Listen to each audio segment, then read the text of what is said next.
ওরে আবু মাহজুরা, কেমন দেখা যায় তোমারে, তুমি সামনের চুল কাটো না কেন?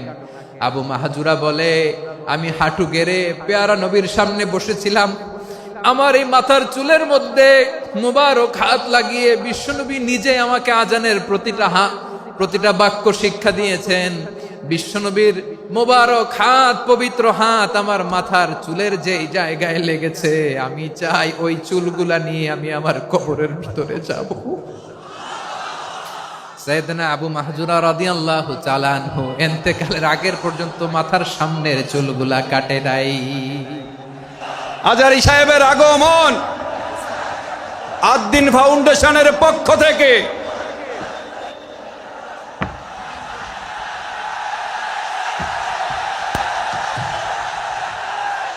লিল্লাহে তাকবীর, লিল্লাহে তাকবীর। মিজান ভাইয়ের আগমন, শুভেচ্ছা স্বাগতম। মিজান ভাইয়ের আগমন, লিল্লাহে তাকবীর, লিল্লাহে তাকবীর। সম্মানিত হাজিরিন, আপনারা ভালো আছেন সবাই? শীতে কষ্ট হচ্ছে না? মাশাআল্লাহ। 3 দিন ব্যাপী তাফসীরুল কোরআনের প্রোগ্রামের সমাপনী রজনী আজকে। আমি খুব লম্বা সময় নিব না, এটা তো আমার বিভাগীয় প্রোগ্রাম, খুলনা বিভাগের প্রোগ্রাম পেয়ে গেছে যশোর। মাশাআল্লাহ, 9টা প্যান্ডেল আছে, এখানে ধাক্কাধাক্কির কোনো মানে হয় না। তোমরা ধাক্কাধাক্কি করবা, এই জন্য প্যান্ডেল করা হয় নাই 9টা। বসো, কোনো কথা নাই। অনেক আলোচনা হয়েছে 3 দিন ব্যাপী, দেশ বরেণ্য প্রথিতযশা ওলামায়ে হযরতের মুখে আপনারা অসংখ্য কথা শুনেছেন। আমলের জন্য এগুলোই যথেষ্ট, নতুন করে আমার বলার কিছুর দরকার নাই। নতুন করে উপস্থাপনের মতো বলার মতো আমার কাছে কিছু নাইও। যা বলার 1500 বছর আগে আল্লাহ তাআলা উম্মাকে বলে দিয়েছেন, ঠিক কিনা? এমন কিতাব দান করেছে যে কিতাবে ভুল নাই, যতই পড়ি ততই শেখা যায়। বিয়ন্ডলেস, বাউন্ডলেস, বটমলেস, কুল কিনারা নাই, কুল কিনারাবিহীন সাগর। পড়েন সুবহানাল্লাহ। আসুন এখানে আসার, বসার, এই প্রোগ্রামে অংশগ্রহণ করার উদ্দেশ্যকে, নিয়তকে আমরা খালেস করে নেই। আজকে আমরা যা শুনবো, শিখবো, আমলের নিয়তে শুনবো, ঠিক কিনা বলেন? শেষ পর্যন্ত নীরবতা বজায় রাখবো। আমি উঠবো, আপনারা উঠবেন। এর আগে ওঠা যাবে না। স্কেডিউলে একটু চেঞ্জ এসেছে, এশার সালাত হয়নি। আমার আলোচনার পরপরই আজান হবে, এশার সালাতে আমরা জামাতে অংশগ্রহণ করে একসাথে বিদায় নেব ইনশাল্লাহ। বলেন, যে টপিকটি নিয়ে আমি আপনাদের সামনে আজকে কথা বলতে চাই, টপিকটি অনেক গুরুত্বপূর্ণ। টপিকটি হচ্ছে হিউম্যান রিসোর্স ডেভেলপমেন্ট, মানব সম্পদ উন্নয়ন। কারণ আল্লাহ তাআলা আমাদের যা দেখ আর না দেখ এটা দিছে। মানুষ আর মানুষ, 18 কোটি মানুষ, ঠিক কিনা? এই 18 কোটির জনসংখ্যার দেশে বসবাস করে আমরা খুশি না বেজার? খুশি হইতে হবে, বেজার হইেন না। জাপানের খবর জানেন? তাদের গ্রোথ রেট নিচের দিকে, উল্টো। জনসংখ্যা নাই, বাচ্চা নিলে, সন্তান নিলে গভর্নমেন্ট তাদের টাকা দেয়। আমাদেরকে আল্লাহ তাআলা দয়া করে, মায়া করে এই সম্পদটা দিয়েছেন। এই মানব সম্পদকে যেন আমরা কাজে লাগাই ইনশাআল্লাহ। পড়েন সবাই। হিউম্যান রিসোর্স ডেভেলপমেন্ট অনেক জনগুরুত্বপূর্ণ বিষয়, খুব সেনসিটিভ বিষয়, বুঝতে হবে। যশোরের স্মার্ট ছেলেরা, এই যে আমি যাদেরকে দেখতে পাচ্ছি, all are the Gen Z of Jessore. যারা জেন জি, ওরা স্মার্ট, ওরা ইশারা ইঙ্গিতে কাজ করে। এই যে পুরো গদি উল্টায় দিছে, ঠিক কিনা?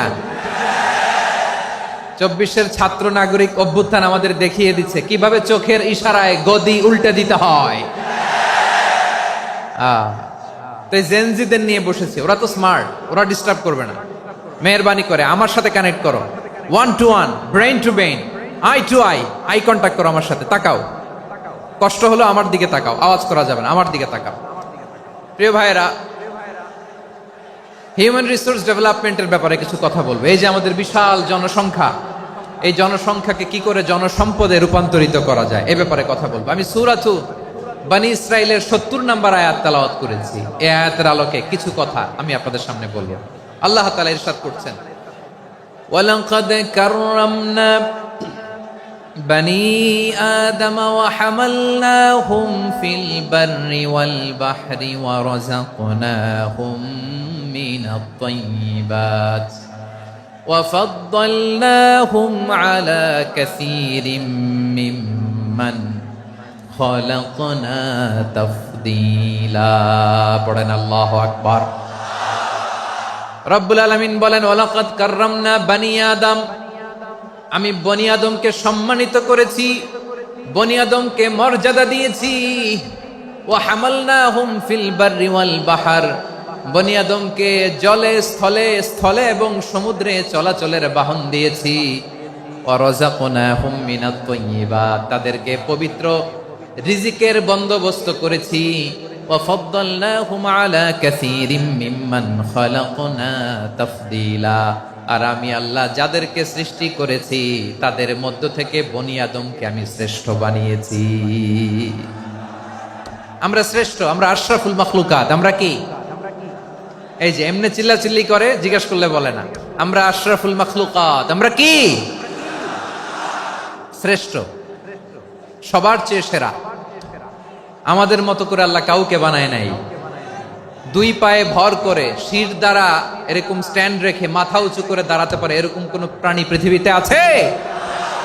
এজন্য আল্লাহ বলেন ওয়ালাকাদ কাররামনা বানি আদম, আমি বনি আদমকে সম্মানিত করেছি, তাদেরকে আমি মর্যাদা দিয়েছি। তাদেরকে আমি যত মর্যাদা দিয়েছি আমার কোন সৃষ্টিকে এত মর্যাদা দেই নাই। পড়েন সুবহানাল্লাহ। I have dignified the status of the sons of Adam, আদমের সব সন্তানের মর্যাদা আমি বাড়িয়েছি। আল্লাহ এখানে বলেননি ওয়ালাকাদ কাররামনাল মুমিনিন, আমি মুমিনের মর্যাদা বাড়িয়েছি, বলেছেন? আল্লাহ এখানে বলেন নাই ওয়ালাকাদ কাররামনাল মুসলিমিন, আমি মুসলিমের মর্যাদা বাড়িয়েছি।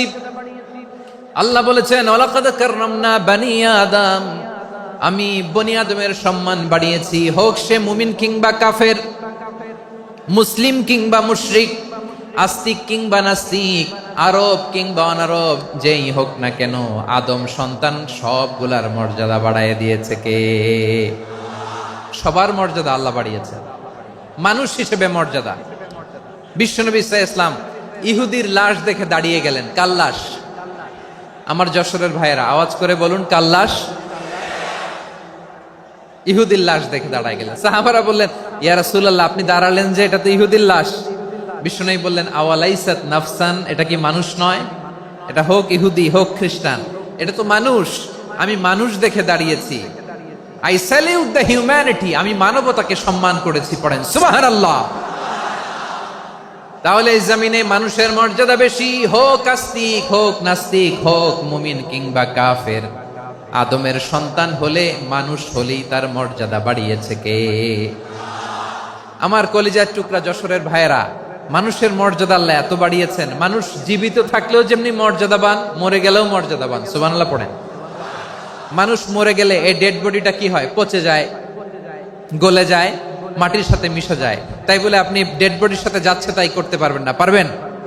কেউ যদি অন্যায় করে তাকে যদি আপনি শাস্তির আওতায় আনেন, যা মনে চায় করতে পারবেন না। তারা আগুন দিয়ে পোড়াতে পারবেন না, নাক কাটতে পারবেন না, কান কাটতে পারবেন না, অঙ্গ বিকৃতি করতে পারবেন না। কারণ মানব জাতির মর্যাদা স্বয়ং দিয়েছে কে? ডেড বডি পচে যাবে, গলে যাবে।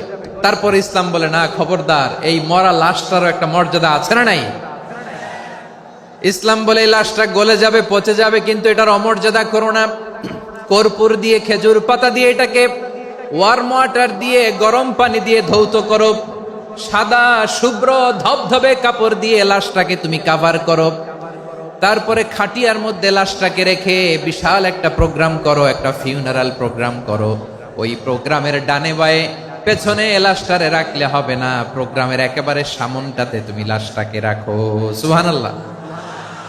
একটা ফিউনারাল প্রোগ্রাম করতে হবে, তাকে শেষ বিদায় জানাতে হবে, যেটাকে আমরা জানাজা বলি। কি বলি? জানাজা মানে মাইয়েতের জন্য দোয়া, তার জন্য দোয়া করা হয়। তাকে একটা সিস্টেমেটিক অর্ডারে কবরে রাখা হয়, সুন্দরভাবে সেটাকে কবরস্থ করা হয়, মাটি দেয়া হয়, পানি দেয়া হয়। তার মানে মরে গেলেও মানুষের সম্মান বাড়ায় দিয়েছে কে? এজন্য আল্লাহ বললেন ওয়ালাকাদ কাররামনা বানি আদম, বনি আদমের সম্মান মর্যাদা আমি আল্লাহ বাড়িয়ে দিয়েছি। মানুষের সম্মানে তুমি কখনো আঘাত করো না, ঠিক কিনা? তাহলে ভাই প্রথম মেসেজ হচ্ছে the first and foremost message tonight to the people of জাসর। আল্লাহ বলেন, I have dignified the status of son of Adam. আমি বনি আদম সবার মর্যাদা বাড়িয়ে দিয়েছি, হোক আস্তিক নাস্তিক, হোক কাফের কিংবা মুশরিক, তার মর্যাদা বাড়াই দিছে কে? যখন বন্যা হয় আমরা ত্রাণ নিয়ে যাই, আমরা শুধু মুসলমানদেরকে ত্রাণ দেই নাকি? হ্যাঁ, আমরা মুসলমানকেও দেই, অমুসলমানকেও দেই, হিন্দুকেও দেই, বৌদ্ধকেও দেই। যেখানেই মানবতা বিপন্ন সেখানে ইসলামের হেল্পিং হ্যান্ড আছে না নাই? সুবহানাল্লাহ, কি দিন আমরা পেয়েছি, কি বিধান আমরা পেয়েছি। ওয়ালাকাদ কাররামনা বানি আদম, আমি বনি আদমকে সম্মানিত করেছি। এরপর আল্লাহ বললেন, ওয়া হামালনাহুম ফিল বাররি ওয়াল বাহর, মানুষকে স্থলে এবং সমুদ্রে চলাচলের বাহন আমি দিয়েছি। স্থলে কিভাবে চলবে, জলে কিভাবে চলবে, এই বাহনের ব্যবস্থা করেছে কে? এই জেনজি, এই স্যামড়া, ইরাম করতেছো কিসের জন্য? হ্যাঁ, ইরাম করলে চলবি? হ্যাঁ, বস বস বস বস, আওয়াজ করতেছো কেন? দিবা না, কথা বলতে দিবা না আমাকে? তো এইটা বুঝি তোমাদের ভালোবাসার নমুনা? তোমাদের ভালোবাসার কারণে যদি আমি কোথাও দাঁড়াতেই না পারি, কোথাও বসতে না পারি, কোথাও দুটা কথা বলতে না পারি, এই ভালোবাসা দিয়ে কি হবে আমার? বরং ঘামতে ঘামতে ঘর্মাক্ত হব, রক্তাক্ত হব। কিন্তু সেন্ট্রাল থেকে, সেন্ট্রালি যে ইনস্ট্রাকশন আসবে, সেই ইনস্ট্রাকশনের এক চুল আমরা ডানে বায়ে যাব না। এইটা গণজাগরণের জন্য এইটা দরকার, ইসলামী বিপ্লবের জন্য এইটা দরকার। তো আধা ঘন্টা ধরে যদি তোমাদেরকে থামানোই না যায়, এই লস্কর দিয়ে আমি কি করব? আল্লাহর ওয়াস্তে নো নো নো স্লোগান, চুপচাপ একেবারে আমার দিকে তাকাও। আল্লাহ বললেন, ওয়া হামালনাহুম ফিল বাররি ওয়াল বাহর, জলে স্থলে আমি চলাচলের যানবাহনের ব্যবস্থা করেছি। আমরা স্থলে ঘোড়ার উপরে চড়ি, উটের উপরে চড়ি, গাড়ির উপরে চড়ি। এই যে গাড়ির ইঞ্জিন বানাইছি আমরা, এটার মেধা দিয়েছে কে? আবার সাগরের মধ্যে আমরা নৌযান, জলযান, বড় বড় জাহাজ দিয়ে এক মহাদেশ থেকে আরেক মহাদেশ যাই, এক দেশ থেকে মালামালগুলো আরেক দেশে পাঠাই। সাগরের ভেতরে নৌকাগুলোরে ধরে রাখলো কে? ওয়াল ফুলকিল্লাতী তাজরি ফিল বাহরি বিমা ইয়ানফাউন নাস, মানুষের উপকার আছে এরকম সরঞ্জামাদি নিয়ে সাগরের উপরে বিশাল বিশাল জলযানগুলো চলে। এগুলো ডুবে যায় না, কাত হয়ে যায় না, পড়ে যায় না। এগুলোকে স্থিতিস্থাপকতাকে ঠিক করে রাখলো কে? আপনারা জাহাজ দেখেছেন? জাহাজ, হ্যাঁ, বাড়ি চট্টগ্রাম হইলে দেখতে পারতেন। দেখছেন? বিশাল বিশাল জাহাজ, বিশাল জাহাজ মালামাল নিয়ে এক মহাদেশ থেকে আরেক মহাদেশে যায়। গত মাসে আমার জাপান সফর ছিল। এই যে বাংলাদেশে যে গাড়িগুলো চালান, বেশিরভাগ গাড়ি আসে কিন্তু জাপান থেকে। হাজার হাজার গাড়ি একটা জাহাজ বহন করতে পারে, হাজার হাজার গাড়ি। এটাতে সাগরের মধ্যে ভাসাইলো কে? সবাই বলুন, ভাসালো কে? হাজার হাজার গাড়ি নিয়ে জাপানিজ গাড়িগুলো আমাদের চট্টগ্রামের এয়ারপোর্টের বন্দরে ভিড়ে।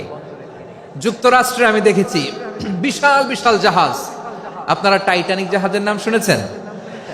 টাইটানিকেরও 8 গুণ 10 গুণ বড়। সুবহানাল্লাহ কইবেন না? টাইটানিক জাহাজের 8 গুণ 10 গুণ বড় একটা জাহাজ আছে, আইকন অফ দ্য সি, আমি দেখে এসেছি। রয়্যাল ক্যারিবিয়ান দেখে এসেছি। সাগরের সামনে জেটিতে যখন দাঁড়ালাম, জাহাজটা যখন যায়, আমার মনে হচ্ছে একটা শহর, গোটা শহর, the entire city is floating on the water. পুরো একটা শহর মনে হয় পানির উপর দিয়ে ভেসে যাচ্ছে। পড়েন সুবহানাল্লাহ। এই যে আইকন অফ দ্য সি, এই ক্রুজ, এই জাহাজটা, এটার ভিতরে স্টেডিয়াম আছে। কিসের ভিতরে স্টেডিয়াম? কথা বুঝে নাই বোধহয়। স্টেডিয়াম কিসের ভিতর? সুইমিং পুল আছে, শপিং মল আছে, রেস্টুরেন্ট আছে, ক্লাব আছে, 3000 4000 রুম বিশিষ্ট, কক্ষ বিশিষ্ট হোটেল আছে। এই সবগুলোর নিয়ে এগুলো চলে সাগরের এই দোলার মধ্যে, জলোচ্ছ্বাসের মধ্যে। এই সাগরের ভেতরে এই জাহাজগুলোর ভাষায় রাখছে কে? সূরা আর রহমানে আল্লাহ তাআলা বললেন, ওয়ালাহুল জাওয়ারিল মুনশাআতু ফিল বাহরি কাল আ'লাম ফাবিআইয়ি আলা, সবাই পড়েন ফাবিআইয়ি আলাই রাব্বিকুমা তুকাযযিবান। পাহাড় সম বড় বড় জাহাজগুলো মাল বোঝাই করে সাগরের মধ্যে ভেসে বেড়ায়, এগুলো দিয়ে মালামাল বহন করা যায়, মানুষরা এক দেশ থেকে আরেক দেশে যায়। এই জাহাজগুলোরে সাগরের ভেতরে ভাসায় রাখলো কে? এই আয়াতের ভেতরে আল্লাহ তাআলা সূরাত বনী ইসরাঈলের এই চমৎকার আয়াতের ভেতরে আল্লাহ তাআলা বেসিক্যালি মানব জাতির প্রতি তার 4টি স্পেশাল অনুগ্রহের কথা বলেছেন। কয়টি? 2টা বলে ফেলছি। 1 নাম্বার ওয়ালাকাদ কাররামনা বনী আদম, আমি বনী আদমের সম্মান বাড়াইছি। নাকি মুসলমানদের? নাকি মুসল্লিদের? কার সম্মান বাড়িয়েছি? বনী আদমের। তাহলে human dignity, the first part of the verse talks about the human dignity. 2 number অংশ আল্লাহ তাআলা বললেন ওয়া হামালনাহুম ফিল বাররি ওয়াল বাহর, স্থলে এবং সমুদ্রে আমি তাদের জন্য চলাচলের বাহন দিয়েছি। সুবহানাল্লাহ। তার মানে smooth movement on land and sea, জলে এবং স্থলে যাতে আমরা স্মুথলি মুভ করতে পারি আল্লাহ তাআলা দিয়েছেন। 3 নাম্বার আল্লাহ তাআলা বললেন ওয়া রাযাকনাহুম মিনাত তাইয়্যিবাত, মানুষের জন্য আমি পবিত্র রিজিকের ব্যবস্থা করেছি। জলে এবং স্থলে যত প্রাণী আছে সবগুলা প্রাণীকে রিজিক দেয় কে? আমাদেরকে রিজিক দেয় কে? সাগরের মাছগুলোকে, বড় বড় তিমি মাছগুলোরে রিজিক দেয় কে? বাতাসের মধ্যে ভেসে বেড়ানো বড় বড় পাখিগুলো, স্ক্যান্ডিনেভিয়ান কান্ট্রি থেকে লক্ষ লক্ষ কোটি কোটি পাখিগুলো যে এক দেশ থেকে আরেক দেশে ট্রান্সফার হয়, এগুলোর রিজিক দেয় কে? রব্বুল আলামিন বলেন ওয়ামা মিন দাব্বাতিন ফিল আরদি ইল্লা আলাল্লাহি রিজকুহা ওয়া ইয়ালামু মুস্তাকাররাহা ওয়া মুস্তাওদাআহা কুল্লুম ফি কিতাবিম মুবিন। আল্লাহু আকবার। রব্বুল আলামিন বলেন ভূপৃষ্ঠে বিচরণশীল যত প্রাণী আছে সব প্রাণীগুলোকে আমি আল্লাহ আমার নিজের কুদরতে রিজিকের বন্দোবস্ত করি।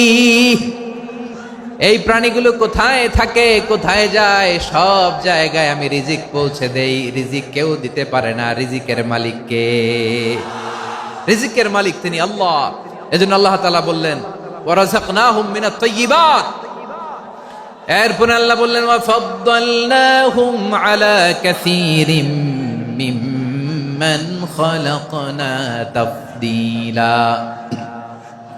আমি যত প্রাণী সৃষ্টি করেছি সকল প্রাণীর মধ্যে মানুষের মর্যাদা শ্রেষ্ঠত্ব আমি দিয়েছি। সুবহানাল্লাহ পড়েন। তাহলে 1 নম্বরে আল্লাহ বললেন আমি বনি আদমের মর্যাদা বাড়ালাম। এরপরে বললেন স্থলে এবং সমুদ্রে চলাচলের জন্য যানবাহন দিলাম। 3 নম্বরে আল্লাহ বললেন পবিত্র রিজিকের ব্যবস্থা করে দিলাম। এরপরে আল্লাহ বললেন যত প্রাণী আছে, সৃষ্টি আছে, সবগুলার উপরে আমি মানুষকে শ্রেষ্ঠত্ব দিলাম। সুবহানাল্লাহ। তাহলে সবচেয়ে বেশি শ্রেষ্ঠত্ব মানুষের। কার? মানুষের। শুধু তাই নয় প্রিয় ভাইরা, আকাশ এবং জমিনে যা কিছু আছে সবকিছু মানুষের জন্য, মানুষের কল্যাণে, মানুষের প্রয়োজনে, মানুষের বশীভূত করে সৃষ্টি করেছেন কে? রব্বুল আলামিন বলেন হুয়াল্লাযী খালাকা লাকুম মা ফিল আরদি জামিআ। এই জমিনের মধ্যে যা কিছু আমি আল্লাহ সৃষ্টি করেছি সব কিছু আমি মানুষের জন্য সৃষ্টি করেছি। পড়েন সুবহানাল্লাহ। হুয়াল্লাযী খালাকা লাকুম মা ফিল আরদি জামিআ, যা আছে সব আমাদের জন্য, সব আমাদেরকে সার্ভিস দেওয়ার জন্য, আমাদের উপকারের জন্য, আমাদের কল্যাণের জন্য। আওয়াজ করে সবাই পড়ুন আল্লাহু আকবার। অন্য আয়াতে আল্লাহ বললেন ওয়াসাখখারা লাকুম মা ফিস সামাওয়াতি ওয়া মা ফিল আরদি জামিআম মিন ইন্না ফি যালিকা লাআয়াতিন লিকাউমি ইয়াতাফাক্কারুন। প্রথমে আয়াতে আল্লাহ বললেন জমিনে যা আছে সব তোমাদের কল্যাণে আমি সৃষ্টি করলাম। এরপরে আল্লাহ বললেন, আকাশেও যা আছে সব তোমাদের জন্য সৃষ্টি করলাম, তোমাদের অনুগত বানায় দিলাম। পড়েন সুবহানাল্লাহ। মানুষের কি ব্রেইন দেখেন, মানুষ জমিন ছেড়ে আকাশে চলে যায়। পাখি দেখে মানুষের শখ হলো, পাখি যেহেতু উঠতে পারে আমরাও পারবো। অরবিল রাইট, উইলবার রাইট, দুই ভাই মিলে আঁকাঝোঁকা করতে করতে করতে করতে প্লেন বানায় ফেললো। কোন সুবহানাল্লাহ। এখন পাখিও ওরে, আমরাও ওরি। এরপরেই মানুষের কৌতূহল থামে না এখানে, মানুষ চলে গিয়েছে চাঁদে। কোথায় গেছে? এখন কিন্তু চাঁদে জমি বিক্রি হয় জানেন। পৃথিবী নিয়ে মারামারি শেষ, রাশিয়া আমেরিকা এখন ধরছে চাঁদ আর মঙ্গল গ্রহ। এখন চাঁদে জমি বিক্রি হয়, মঙ্গলে জমি বিক্রি হয়। এই চাঁদ, মঙ্গল, বৃহস্পতি, শনি সব আল্লাহ তাআলা আমাদের জন্য বানিয়েছেন। সুবহানাল্লাহ পড়েন। মানুষ সাগরের উপরে চড়ে, শূন্যে ভেসে বেড়ায়, পাহাড় কেটে সুড়ঙ্গ বানায়, টানেল বানায়। মানুষ ব্রডব্যান্ডের লাইন নিয়ে যায় সাগরের ভেতর দিয়ে, এক দেশ থেকে আরেক দেশে, এক মহাদেশ থেকে আরেক মহাদেশে। সুবহানাল্লাহ পড়েন। তার মানে গোটা বিশ্বের সবকিছুর উপরে control, superiority over all creatures, সবকিছুর উপর কন্ট্রোল, মনিটরিং, নিয়ন্ত্রণ, এটা প্রতিষ্ঠা করে দিয়েছে কে? এজন্যই মানুষের শ্রেষ্ঠত্ব। ওয়ালাকাদ কাররামনা বানি আদম, আমি বনি আদমের সম্মান বাড়িয়েছি, মর্যাদা আমি বাড়িয়ে দিয়েছি। এই কারণে, কারণ মানুষ সবকিছুর উপর নিয়ন্ত্রণ নিতে পারে। মানুষকে নিয়ে এই কোরআনের সব আলোচনা, মানুষকে নিয়ে এই কোরআনের সব। তাই কোরআনের কেন্দ্রীয় আলোচ্য বিষয় হচ্ছে মানুষ। কোরআনের কেন্দ্রীয় আলোচ্য বিষয় কি? যশোরের ভাইয়েরা বুঝে থাকলে সবাই বলবেন, কোরআনের কেন্দ্রীয় আলোচ্য বিষয় কি? এই যে আমি মূল আলোচনায় যাচ্ছি এখন।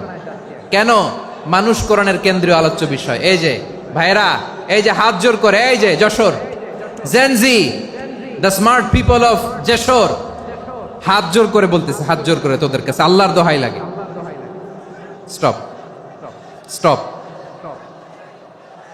শুরুতে একবার বলেছে, জায়গা না হলে আস্তে আস্তে ধাক্কা দিবা, সামনে না পিছনে, দিয়ে দিয়ে বেরোয় চলে যাও।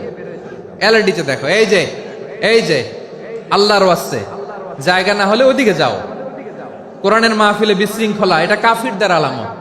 কাফিররা শীষ দিত, শীষ। বিশ্বনবী কোরআনের তাফসির করলে কাফিররা শীষ দিত আর ক্ল্যাপিং করত, হুইসেল এন্ড ক্ল্যাপিং। তো আমরা কি এখানে বিশৃঙ্খলা করতে আসছি? তো বারবার থামানো লাগে কেন? কোনো আওয়াজ হবে না, বললাম তো, স্টপ। আওয়াজ করে বলুন, কোরআনের কেন্দ্রীয় আলোচ্য বিষয় কি? সবাই বলেননি। এতগুলো মানুষ উত্তর দিলে এতটুকু আওয়াজ হয়, অন্তত আমি বিশ্বাস করি না। যশোর, আওয়াজ করে বলো, কোরআনের কেন্দ্রীয় আলোচ্য বিষয় কি? মানুষ। এই মানুষ কোরআনের কেন্দ্রীয় আলোচ্য বিষয়। মানুষকে আল্লাহ স্বাধীনতা দিয়েছেন। ফামান শাআ ফালইউমিন ওয়া মান শাআ ফালইয়াকফুর। চাইলে মুমিন হতে পারো, চাইলে কাফের হতে পারো, তোমার ইচ্ছা। তবে জেনে রাখো, মুমিন হলে পাবা জান্নাত, কাফির হলে পাবা জাহান্নাম। নাও দ্য ডিসিশন ইজ ইয়ার্স। সিদ্ধান্ত তোমার, জান্নাতে যাবা না জাহান্নামে যাবা। যশোরের ভাইয়ের আওয়াজ করে বলুন, কই যেতে চান, জান্নাতে না জাহান্নামে? ডান দিকে না বাম দিকে? ডানপন্থী না বামপন্থী? চিল্লা চিল্লি না চুপচাপ? চুপচাপ কয়ে আবার চিল্লাচিল্লি শুরু করে দিচ্ছে। মাশাআল্লাহ। তাহলে কোরআনের কেন্দ্রীয় আলোচ্য বিষয় মানুষ। আমার সাথে থাকতে হবে, তোমাদেরকে নিয়ে আমি আলোচনা শেষ পর্যন্ত যাব। অনেক গুরুত্বপূর্ণ কথা বাকি আছে, আমাকে সহযোগিতা করতে হবে। মাশাআল্লাহ, এই তো ঠান্ডা হয়েছে। হ্যাঁ, ঠিক আছে ঠিক আছে ঠিক আছে। মানুষকে আল্লাহ এত স্বাধীনতা দিয়েছেন, মানুষ চাইলে অনেক ভালো হইতে পারে। ভালোর রাস্তাও খোলা, খারাপ হওয়ার রাস্তাও খোলা। ভালো হইলে মানুষ অনেক ভালো, খারাপ হইলে অনেক খারাপ। ভালো হইলে সবচেয়ে ভালো, খারাপ হইলে সবচেয়ে খারাপ। এজন্য সিদ্ধান্ত আপনাকে নিতে হবে। আল্লাহ তাআলা বলছেন, লাকাদ খালাকনাল ইনসানা ফি আহসানি তাকওয়িম সুম্মা রাদাদনাহু আসফালা সাফিলিন। আমি মানুষকে অনেক সুন্দর অবয়বে, সুন্দর আকৃতিতে সৃষ্টি করেছি। তার শুধু চেহারার ডিজাইনটাই সুন্দর নয়, তার ব্রেনটা বড্ড সুন্দর, তার মানসিকতা বড্ড সুন্দর, তার সৃজনশীলতা বড্ড সুন্দর। পড়েন সুবহানাল্লাহ। আমাদের চেহারা, অবয়ব, ডিজাইন যে সুন্দর তা না, আমাদের ব্রেনটা অনেক সফিস্টিকেটেড ব্রেন। অনেক সফিস্টিকেটেড। এই 1.5 কেজি ব্রেন ইউজ করে মানুষ গোটা বিশ্বে সভ্যতা বিনির্মাণ করেছে, ঠিক কিনা? এই ব্রেন আল্লাহ তাআলা আমাকে দিয়েছে। এটারে কাজে লাগালে, আপনার 6 সেন্স কাজে লাগালে আপনি অনন্য মানুষ হয়ে উঠবেন, মহামানবে রূপান্তরিত হবেন। মানুষ হতে পারে, চাইলেই মহামানব হতে পারে। আবার যদি মানুষ চায় খারাপও হতে পারে। আল্লাহ বললেন শুধু ভালোই না, ভালো হতে চাইলে অনেক ভালো তুমি হতে পারো, আবার খারাপ হতে চাইলে অনেক খারাপ তুমি হতে পারো। সুম্মা রাদাদনাহু আসফালা সাফিলিন।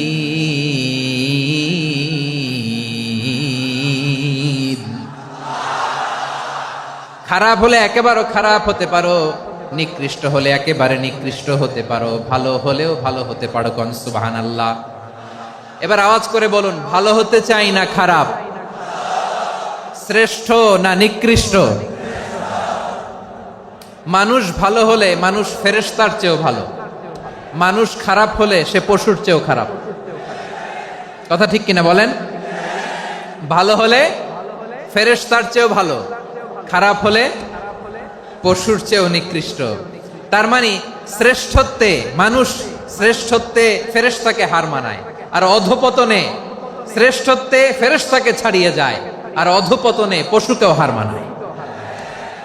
আই রিপিট, আমি আবারও বলছি, মানুষ শ্রেষ্ঠত্বে ফেরেশতাকে ছাড়িয়ে যায়, আর অধপতনে সে পশুকেও হার মানায়। আওয়াজ করে বলতে হবে ঠিক কিনা?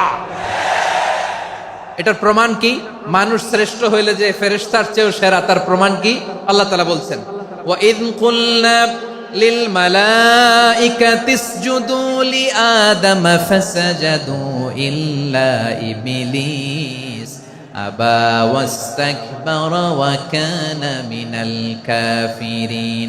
আল্লাহ বলেন, স্মরণ করো সে সময়ের কথা যখন আমি ফেরেশতাদেরকে বললাম, ও ফেরেশতারা আদমকে সেজদা দাও। সব ফেরেশতারা সম্মান সূচক সেজদা আদমকে দিল, তারা আদমের জন্য সেজদায় লুটিয়ে পড়লো, একজন ছাড়া, তার নাম ইবলিস। আওয়াজ করে বলেন তার নাম কি? সে অহংকার প্রদর্শন করলো, সে কাফের হয়ে গেল, বাকি সব ফেরেশতারা সেজদা দিল। সুবহানাল্লাহ।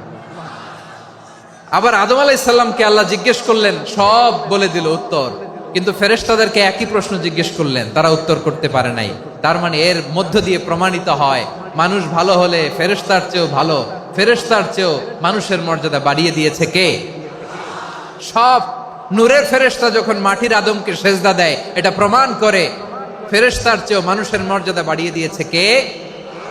তুমি মাটির আদমকে প্রথম সৃষ্টি করিয়া ঘোষণা করিয়া দিলে শ্রেষ্ঠ বলিয়া, তাই তো নূরের ফেরেশতা করে আদমকে সেজদা। ঠিক কিনা বলেন? তাই তো নূরের ফেরেশতা করে আদমকে সেজদা, সবার চেয়ে সম্মান দিলে মাটির আদমকে। আল্লাহু আল্লাহু তুমি জাল্লে জালালুহু, শেষ করা তো যায় না গে তোমার গুণগান। পড়েন না? পড়েন।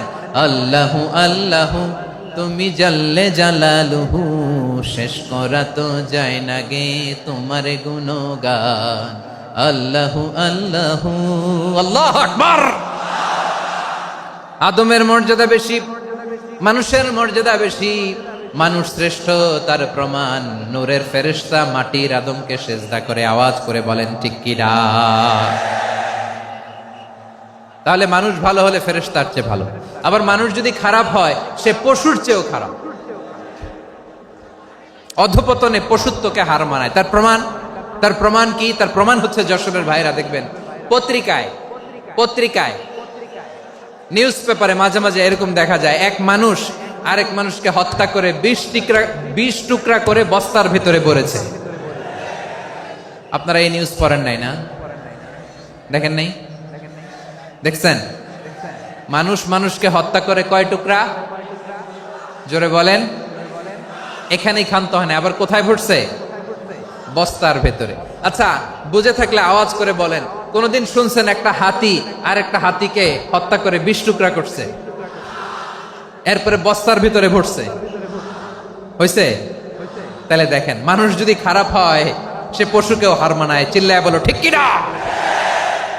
এমনও দুশ্চরিত্র মানুষ আছে যার বদ নজর থেকে, যার নজর থেকে 6 মাসের ছোট্ট মেয়ে থেকে শুরু করে 80 বছরের বৃদ্ধারাও নিরাপদ নয়। পশুকেও হার মানে। মানুষ মানুষের ঘর জ্বালিয়ে পুড়ে মেসাকার করে দেয়, জনপদের পর জনপদ জ্বালায় দেয়, এরকম আছে না নাই? বোমা মেরে শহরগুলো উড়িয়ে দেয়। এই যে ইসরায়েল গাজার মধ্যে যে অ্যাটাক করেছে, এরা মসজিদ মানে নাই, মসজিদে বম ফেলেছে। এরা খ্রিস্টানদের চার্চ গির্জা মানে নাই, গির্জায় বম ফেলেছে। পৃথিবীর ইতিহাসে never happened in the history of the world that someone bombed on a hospital, on a ICU center. এমন হাসপাতাল যেখানে আইসিইউর রোগীরা আছে, ওই হাসপাতালের উপরও ইসরায়েলি সৈনিকেরা বোমা মেরেছে। জোরে বলেন ঠিক কিনা? এরা মানুষ? আওয়াজ করে বলেন, এরা মানুষ না। প্রিয় ভাইয়েরা, চোখ কান নাক মুখ থাকলেই মানুষ না। যা সামনে দেখেন এগুলো সব মানুষ না, এগুলো জনসংখ্যা। এগুলো কি? সবাই বলুন, এগুলো কি? বাড়ছে জনসংখ্যা, কমছে মানুষ। বাড়ছে জনসংখ্যা, কমছে। এই দুনিয়া এখন তো আর সেই দুনিয়া নাই, মানুষ নামের মানুষ আছে, দুনিয়া বোঝাই, সেই মানুষের ভিড়ে আমার আসল মানুষ নাই। ঠিক কিনা? আসল মানুষের বড্ড অভাব, আসল মানুষের বড্ড অভাব। আমার ভাইয়েরা, মানুষ খারাপ হলে পশুকেও হার মানায়। আচ্ছা, আওয়াজ করে বলেন, এই যশোরের ছেলেরা এদিক তাকাও, আওয়াজ করে বলো, যে ইসরায়েলি সোলজাররা উপর থেকে বোমা মারলো, তারাও মানুষ? তারাও কি? ওরাও রক্তে মাংসে মানুষ, ওদেরও পরিবার আছে। বোমা মেরে যেই মেয়েটাকে তারা অনাথ বানায়, ইয়াতিম বানায়, ও কিন্তু বাসায় ওর মেয়েটাকে রেখে আসছে। ঠিক কিনা বলেন? বম্বিং করে যে বাবাকে মেরে, স্বামীকে মেরে স্ত্রীকে বিধবা বানায়, তারও ঘরে স্ত্রী আছে। উপর থেকে বম মেরে মানুষ মেরে দিচ্ছে, তারাও মানুষ। 1945 সালের 6 আগস্ট আমেরিকান সোলজাররা হিরোশিমায় বম মেরেছে। আমি নিজে দেখে এসেছি জাপানের হিরোশিমাতে। সকাল 8:15 মানুষ কেউ অফিসে যাচ্ছিল, কেউ খেতে খামারে কাজ করতে যাচ্ছিল। লিটল বয় নামে একটা বোম মেরেছে তারা। এই বোমের আঘাতে, পারমাণবিক এই বোমার রেডিয়েশনে আঘাতে, বোম ব্লাস্ট হওয়ার পরে মুহূর্তের মধ্যে 1,40,000 নাই। উপর থেকে যারা মারতেছে এরাও মানুষ, যাদেরকে মারলো তারাও। তার মানে মানুষে মানুষে পার্থক্য আছে না? নেই? মানুষে মানুষে পার্থক্য আছে। নাক কান চোখ মুখ থাকলেই মানুষ নয়। বাড়ছে জনসংখ্যা, কমছে মানুষ। চিল্লায় বলো ঠিক কিনা? তাহলে আমরা বুঝলাম, মানুষ ভালো হলে অনেক ভালো, খারাপ হলে অনেক খারাপ। ও আমার কলিজার টুকরা যশোরের ভাইয়েরা, আসুন না 3 দিন ব্যাপী এই তাফসিরুল কোরআনের ঐতিহাসিক প্রোগ্রাম থেকে আমরা সিদ্ধান্ত নেই, আমরা ভালো মানুষ হব নাকি খারাপ মানুষ হব। কলিজা থেকে, প্রাণ থেকে আওয়াজ করে সবাই বলুন, ভালো মানুষ নাকি খারাপ মানুষ? ভালো মানুষ হইতে হবে। ভালো মানুষ যারা জগৎটাকে এনলাইটেন করবে, যারা এনলাইটেন করবে, যারা সত্যের বীর সেনানী হয়ে দাঁড়াবে, যারা সত্যের পক্ষে কথা বলবে, যারা জালিমের মসনদকে ভেঙে খান খান করে দেবে। এরকম হওয়ার দরকার আছে না নাই? এরকম ভালো মানুষ আমরা হতে চাই কি চাই না? মানুষকে যত্ন নিলে মানুষ যে কত ভালো হয় আপনি কল্পনাও করতে পারবেন না। এই যে আপনাদের যশোরে যে ভালো ছেলেগুলো আছে, যে ভালো তরুণগুলো আছে, যে যুবকগুলো আছে, যে ভালো আলেমরা আছে, ভালো নেতারা আছে, সবাই যদি তাদের মতো হতো, পুরো যশোরটা একটা জান্নাতের টুকরা হয়ে যেত। আওয়াজ করে বলেন ঠিক কিনা? মানুষকে নার্চারিং করলে, মানুষকে পলিশ করলে, মানুষকে গ্রুমিং করলে, মানুষকে সঠিক তারবিয়া দিলে মানুষ অনন্য হয়ে ওঠে। প্রতিটি মানুষ অনন্য। আমি অনন্য, আপনি অনন্য, আমরা সবাই অনন্য। সুবহানাল্লাহ বলেন। মানুষকে আল্লাহ তাআলা দিয়েছেন অসীম ক্ষমতা, অসীম ক্ষমতা। সুবহানাল্লাহ। একটা মানুষ পারে না এমন কিছু নাই। একটা মানুষ পারেন এমন কিছু নাই। বিশ্বাস করতে হবে, মানুষ যা কল্পনা করতে পারে ওইটা মানুষ করে দেখাতে পারে। যশোরের ভাইয়ের, আই রিপিট, আমি আবারও বলছি, এই চিল্লাচিল্লি করলে আমার এই গুরুত্বপূর্ণ কথা তোমরা মিস করবা। আমরা যখন আমার পিতার পৃষ্ঠদেশে ছিলাম, পিতার পৃষ্ঠদেশ থেকে শুক্রাণু যখন মায়ের গর্ভদেশে যেয়ে পড়ে, কতটা শুক্রাণু ভ্রমণ শুরু করে জানো? 20 কোটি শুক্রাণু। একবার সিমেন আউট হলে সেখানে 20 কোটি শুক্রাণু থাকে, ভ্রমণ শুরু করে। ওই 20 কোটি শুক্রাণুর মধ্য থেকে তুমি আমি আজকে এক বিকশিত শুক্রাণু মানব রূপে পৃথিবীতে এসেছি। সুবহানাল্লাহ। ওই 20 কোটি শুক্রাণুর প্রতিযোগিতায় সবাইরে পেছনে ফেলে সেদিন আমি সফল হয়েছিলাম, সেদিন আমি বিজয়ী হয়েছিলাম। সেদিন আমি এত ছোট ছিলাম, মাইক্রোস্কোপ দিয়েও আমার অস্তিত্ব টের পাওয়া যায় না। আমি এত তুচ্ছ ছিলাম, নগণ্য ছিলাম, আমার কান ছিল না, আমার চোখ ছিল না, আমার হাত ছিল না, আমার জন্য রিকমেন্ডেশন করার মতো মামু ছিল না, খালা ছিল না, কেউ ছিল না। তারপরেও ওই প্রতিযোগিতায়, ওই কম্পিটিশনে যখন আমারে কেউ হারাতে পারে নাই, আল্লাহর জমিনেও আমারে কেউ হারাতে পারে না। হারার জন্য তোমার জন্মই হয় নাই, তুমি আসছই জিতার জন্য। সুবহানাল্লাহ। বিশ্বনবী বলেন, আন্নাসু মাআদিন কামাআদিনি যাহাবি ওয়াল ফিদ্দা খিয়ারুহুম ফিল জাহিলিয়াতি খিয়ারুহুম ফিল ইসলাম। Peoples are like mines of gold and silver. সোনার খনি, রূপার খনি, এর চেয়েও বড় খনি হচ্ছে এই মানব সম্পদের খনি। আওয়াজ করে বলেন আল্লাহু আকবার। আল্লাহ তাআলা এই সম্পদ আমাদেরকে দিয়েছে। বিশ্বনবী বলেন, মানুষ হচ্ছে খনির মতো। খিয়ারুহুম ফিল জাহিলিয়াতি খিয়ারুহুম ফিল ইসলাম। জাহিলি যুগে যারা সেরা, ইসলামেও তারা সেরা। ইদা ফাকুহু, যদি তারা বুঝবান হয় তাহলে তাদেরকে সেরা বানায় দিবে কে? তাহলে মানুষের চেয়ে সেরা কেউ হতে পারে? মানুষের চেয়ে অনন্য কেউ হতে পারে? মানুষকে কেউ হারাতে পারে? আওয়াজ করে বলো, তোমাকে কেউ হারাতে পারবে? এই সাহস জাগছে আজকের আলোচনা থেকে। আমি তুমি অনন্য, আমাকে তোমাকে হারায়া দেওয়া এত সহজ না, ঠিক কিনা? একটা কথা জীবনের সাথে সেট করে নিতে হবে, আমি জিতি নয় শিখি, আমি কখনো হারি না। জীবনের সাথে সেট করে নাও, জেনজি অফ জেসর, আমি কখনো হারি না, আমি হয় জিতি নয় শিখি। চিল্লায় বলো ঠিক কিনা? আমি কখনো হারি না, আমার হারানো এত সোজা না। কি সাহস জাগছে? বুকে সাহস জাগছে? তাকবীর পড়ো, লিল্লাহে তাকবীর। তাহলে বিশ্বনবী বললেন, নাসু মাআদিন, মানুষ হচ্ছে খনি। এই ধাক্কা ধাক্কি, আমি জানি এগুলো ভালোবাসার ধাক্কা ধাক্কি, এজন্য আমি সহ্য করে নেই। এগুলো যে ভালোবাসার ধাক্কা ধাক্কি, এটা আমরা বুঝি। পৃথিবীর কোন আইন, সিকিউরিটি প্রটোকল দিয়ে এটারে মানানো যাবে না, কারণ এটা তো ভালোবাসা, লাভ। লাভ কোনো আইন কানুন দিয়ে বাধা যায় না, মানানো যায় না, ঠিক কিনা বলো?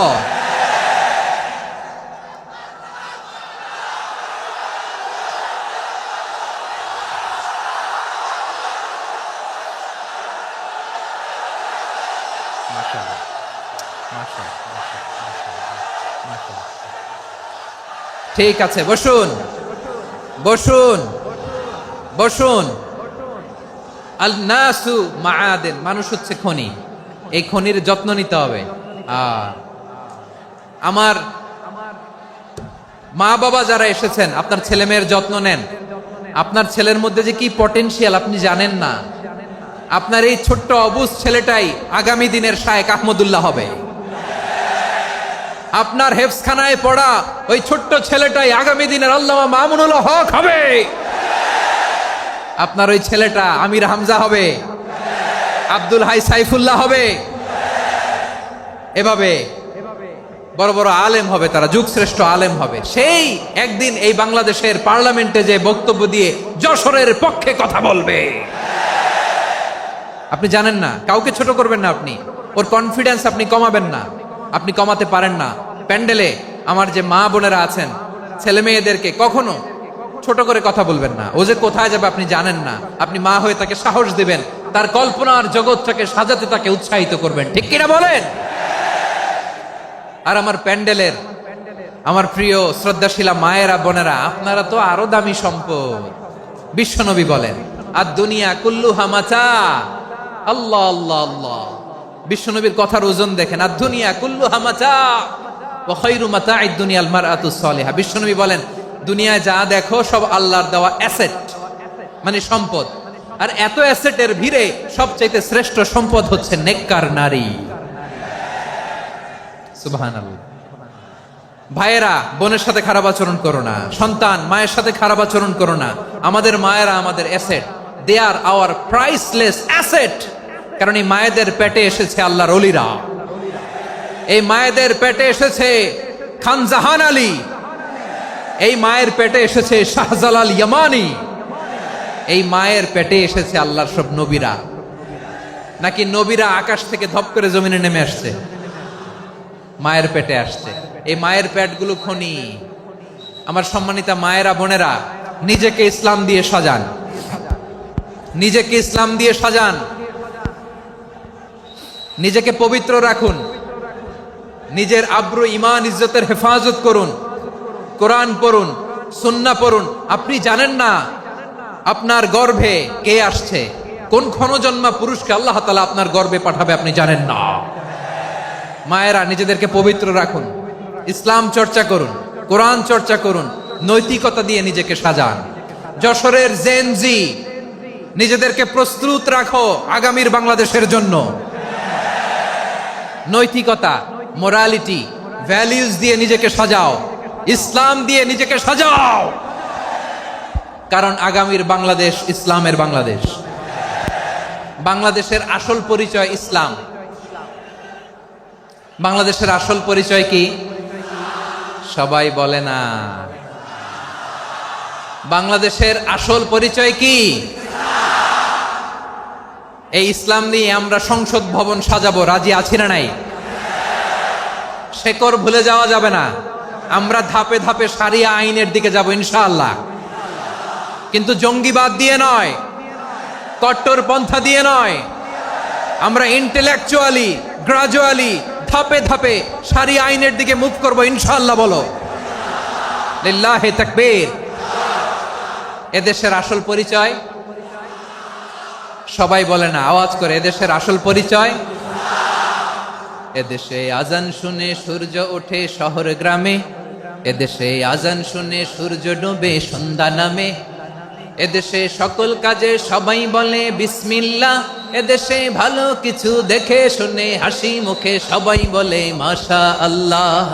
সুবহানাল্লাহ, সুবহানাল্লাহ, সুবহানাল্লাহ, সুবহানাল্লাহ, সুবহানাল্লাহ, সুবহানাল্লাহ, সুবহানাল্লাহ, সুবহানাল্লাহ। ও নবীন তরুণ, তোমার কিসের এত ভয়? জেনে রেখো বাংলাদেশের আসল পরিচয়। বাংলাদেশের আসল পরিচয় ইসলাম। আওয়াজ তুলে বলো, আসল পরিচয় কি? এদেশে পরস্পরে দেখা হলে দেয় সালাম, এদেশে আমজনতার হৃদয় জুড়ে পাক্কা আলাম। ঠিক কি না? এদেশে বিপদ এলে সর্বজনে সর্বক্ষণে দোয়া পড়ে ইন্না লিল্লাহ, সুবহানাল্লাহ, সুবহানাল্লাহ, সুবহানাল্লাহ, সুবহানাল্লাহ। এদেশে আজান শুনে সূর্য ওঠে শহর গ্রামে, এদেশে আজান শুনে সূর্য ডুবে সন্ধ্যা নামে, এদেশে সকল কাজে সবাই বলে বিসমিল্লাহ, এদেশে ভালো কিছু দেখে শুনে হাসি মুখে সবাই বলে মাশা আল্লাহ। সুবহানাল্লাহ, আওয়াজ করে সুবহানাল্লাহ, সুবহানাল্লাহ, সুবহানাল্লাহ, সুবহানাল্লাহ। সবাই একসাথে সুবহানাল্লাহ, সুবহানাল্লাহ, সুবহানাল্লাহ, সুবহানাল্লাহ। এদেশের আসল পরিচয় কি? আওয়াজ করে বলতে ভয় লাগে। এদেশের আসল পরিচয় কি? ইসলাম দিয়ে আমাদের সংসদ ভবন চলুক, আমরা চাই কি চাই না? বঙ্গভবনে লা ইলাহা ইল্লাল্লাহর পতাকা উড়ুক, আমরা চাই কি চাই না? প্রতিটি জেলা অফিসে, ডিসি অফিসে লা ইলাহার পতাকা ঝুলুক, আমরা চাই কি চাই না? কারা কারা চাই হাত তুলে আল্লাহরে দেখায়।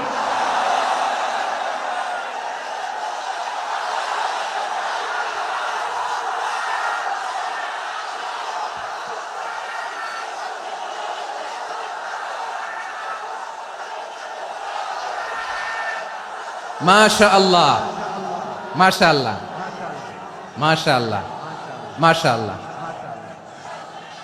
যশোর, আওয়াজ করে বলো, ভালো মানুষ না খারাপ মানুষ? বুঝে বলছো তো? মানুষ ভালো হলে যে কত ভালো।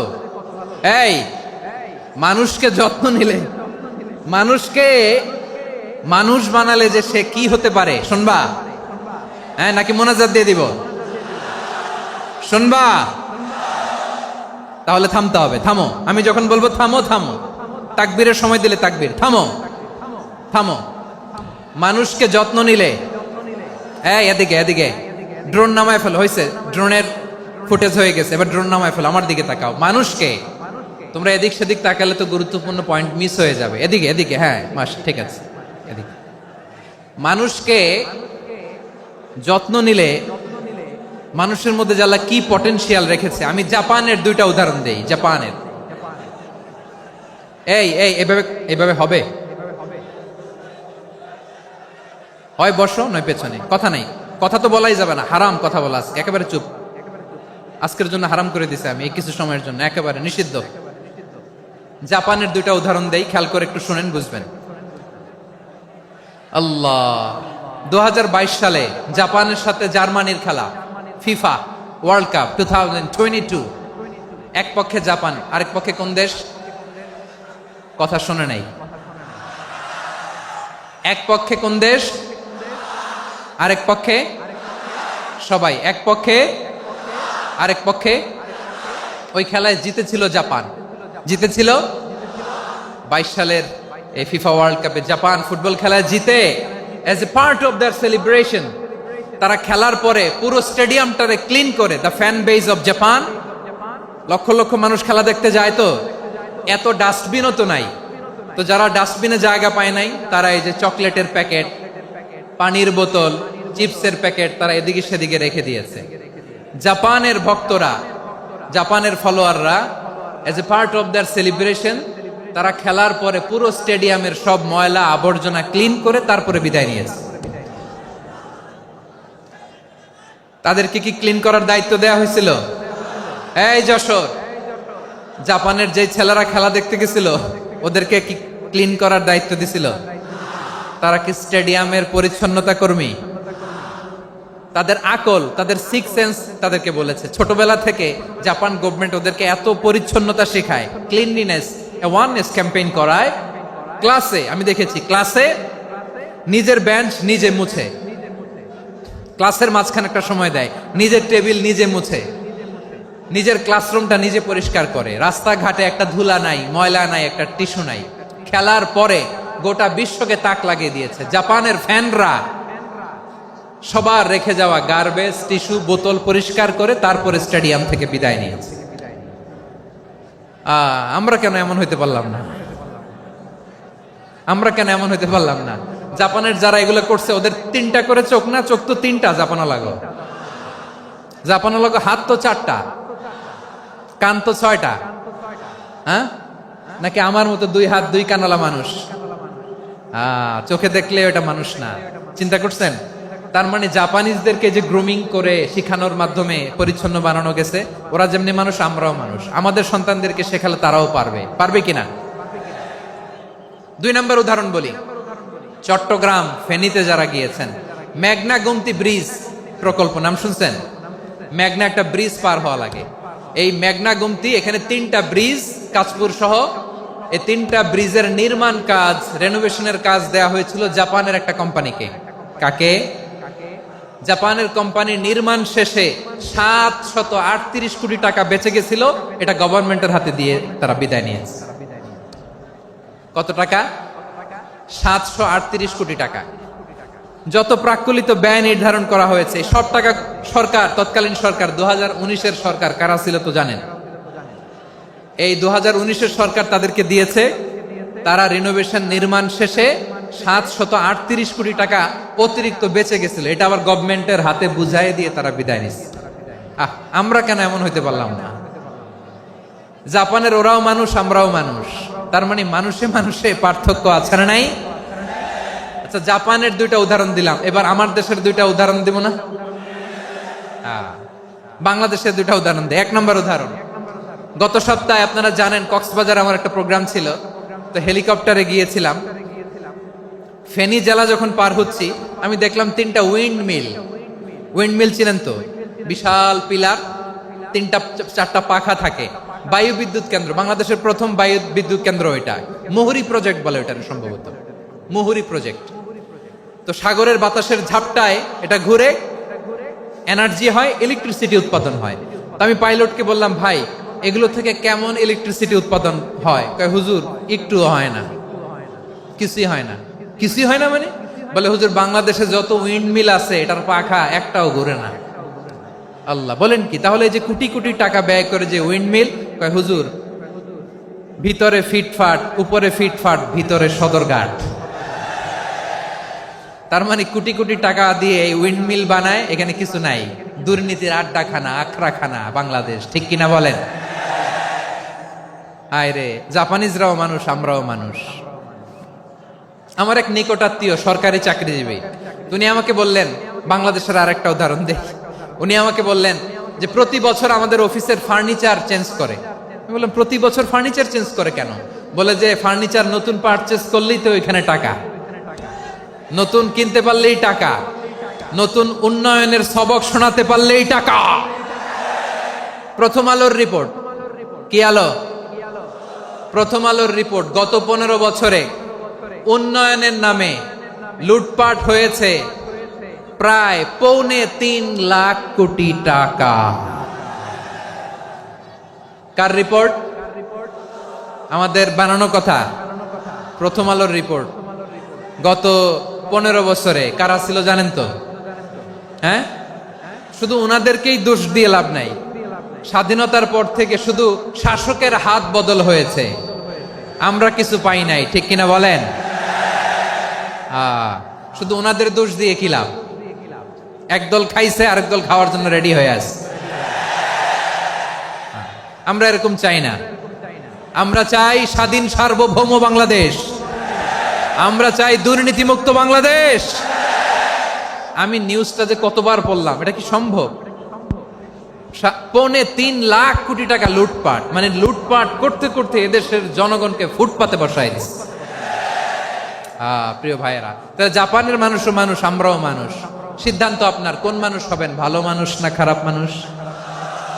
আজকের আলোচনার বিষয় হচ্ছে মানব সম্পদের উন্নয়ন, হিউম্যান রিসোর্স ডেভেলপমেন্ট।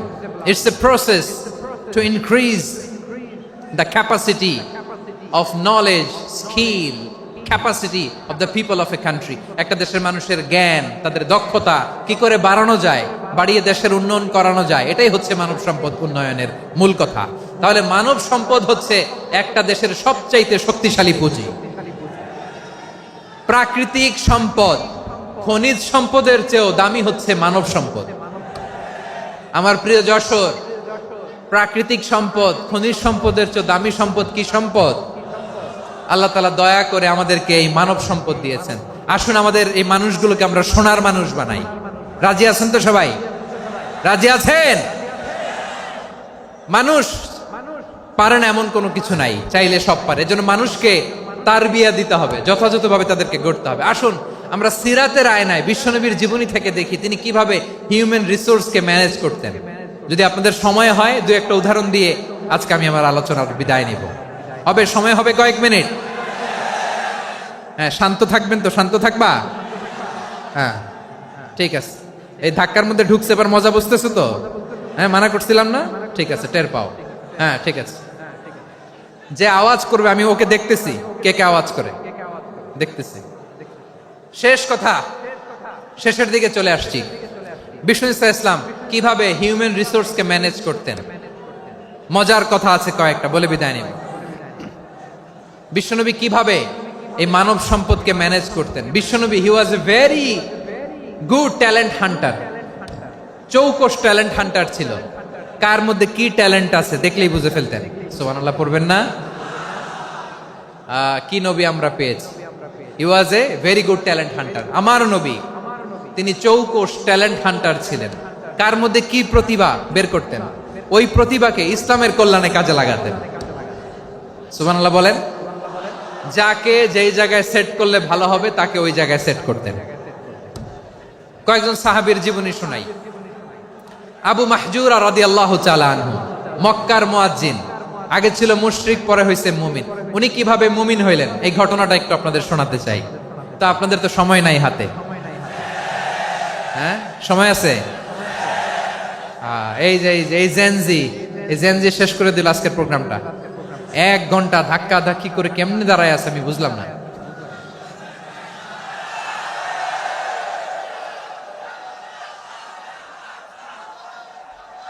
না না তাকবিন না, চুপ করতে হবে। What I need, you stop. Just shut up. চুপ। হ্যাঁ ঠিক আছে, এভাবে। আবু মাহজুরা রাদিয়াল্লাহু তাআলা আনহু কিভাবে মুসলিম হলেন আওয়াজ করে শুনেন।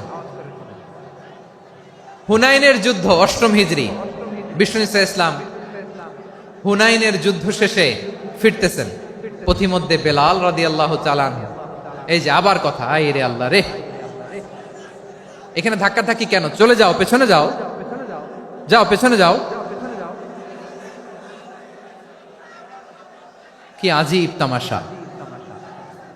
যেখানে যায় এখানে ধাক্কা ধাক্কি, মারামারি, গায়ের উপরে, কাঁধের উপরে, শাউটিং। অনেক গুরুত্বপূর্ণ কথা পয়েন্ট করে নিয়ে আসে যে বলবো, এই শাউট করার কারণে প্রোগ্রামটাই নষ্ট করে দেয়। আসছে আমার ভালোবাসা দেখাইতে, প্রোগ্রামটাই শেষ করে দিয়ে চলে যায়। স্টপ। আবার কথা বল, স্টপ। হুনাইনের যুদ্ধে 8ম হিজরি, কত হিজরি সবাই বলেন না একটু, কত হিজরি? 8ম হিজরিতে হুনাইনের যুদ্ধে রাসূল সাল্লাল্লাহু আলাইহি ওয়াসাল্লাম ফিরে আসতেছেন মদিনায়। পথিমধ্যে বেলাল রাদিয়াল্লাহু তাআলা আনহু আজান দিচ্ছেন। কি দিচ্ছেন? তো পাশে ছিল মুশরিকদের একটা পল্লী, কিছু মুশরিক তরুণ, কিছু অমুসলিম কিশোর, তারা আজানকে ব্যঙ্গ করতেছে। আমাদের বাংলায় মুখ ভেঙ্গানো বলে আর কি। বেলাল রাদিয়াল্লাহু তাআলা আনহু আজান দিচ্ছেন, ওই বাচ্চাগুলো মুশরিক, তো ওরা আজানকে ব্যঙ্গ করতেছে, বিকৃতি করে ওরাও আজান দিচ্ছে। উদ্দেশ্য হচ্ছে আজানকে নিয়ে ঠাট্টা করা। উদ্দেশ্য কি? ঠাট্টা করা। ব্যাপারটা মনে কষ্ট পাওয়ার মতো ব্যাপার না? কিন্তু বিশ্বনবী ওইখানে দেখেন কি খুঁজলেন। বিশ্বনবী খেয়াল করলেন অমুসলিম কিশোরদের মধ্য থেকে একটা কিশোরের গলাটা বড় দরাজ গলা, কণ্ঠটা বড় সুন্দর। খেয়াল করে দেখলেন যে কিছু কিশোর বেলালের আজানকে ব্যঙ্গ করে, বিকৃতি করে, কিন্তু একজনের কণ্ঠ দেখতে পাচ্ছেন না এত দূরে, কিন্তু কণ্ঠটা বড় সুন্দর, দরাজ গলা। বিশ্বনবী সাহাবীদেরকে বললেন, ধরো এগুলারে, ধরো। সবগুলারে ধরে বিশ্বনবীর সামনে আনা হলো। ওরা হাঁটু গেড়ে বসলো। বিশ্বনবী বললেন, তোমাদের মধ্যে কে যেন ব্যঙ্গ করে আজান দিচ্ছিল, তার গলাটা বড় উঁচু, গলার বেসটা বড় মজবুত, মেলোডিয়াস, সুমধুর কণ্ঠ। কে? আবু মাহজুরা বলে, আমার বন্ধুরা সবাই আমার দিকে আঙ্গুল দেখায়, আমি পড়ে গেছি বিপদে। রাসূল সাল্লাল্লাহু আলাইহি ওয়াসাল্লাম বাকি অমুসলিম তরুণদেরকে ছেড়ে দিলেন, বললেন তোমরা যাও। এবার আবু মাহজুরারে পাইছে। আবু মাহজুরার চুলের মধ্যে হাত দিলেন বিশ্বনবী, মাথায় হাত দিয়ে বললেন, এবার আজান দাও দেখি। আবু মাহজুরা বলে, আমি তো আজান দিতে জানি না, কারণ আমি তো বেলালেরটা শুইনা দিছি, আমার তো মুখস্থ নাই, আমি তো আজান দিতে জানি না। বিশ্বনবী বললেন, জানো না? তাহলে আসো, আমি তোমারে শিখাই দেই। সুবহানাল্লাহ পড়েন। আবু মাহজুরা হাঁটু গেড়ে বসে, বিশ্বনবীর মোবারক হাত আবু মাহজুরার চুলের মধ্যে। বিশ্বনবী আজানের মুআল্লিম আবু মাহজুরাকে বলতেছে, ঠিক আছে তোমারে শিখাই দিচ্ছি, আমি যা যা বলবো আমার সাথে সাথে বলো, পারবা? আবু মাহজুরা বলে, পারবো। বিশ্বনবী আজান দিচ্ছেন মাথায় হাত দিয়ে, আল্লাহু আকবার, আল্লাহু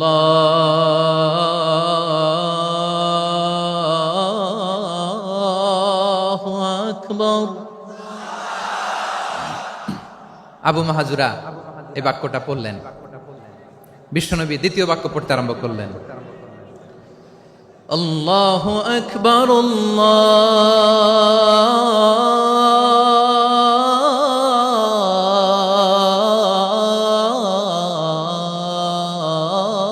আল্লাহু আকবার। আবু মাহজুরা এই বাক্যটা বললেন। বিশ্বনবী আবু মাহজুরার মাথার মধ্যে হাত দিয়ে তৃতীয় বাক্য পড়লেন, আশহাদু আল্লা ইলাহা ইল্লাল্লাহ।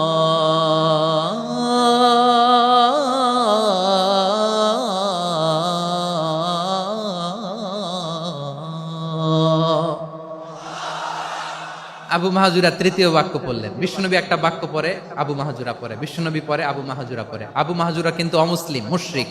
আবু মাহাজুরা বলে, এক একটা বাক্য পড়ি আমার কলিজাটা গলে ঠান্ডা হয়ে যায়।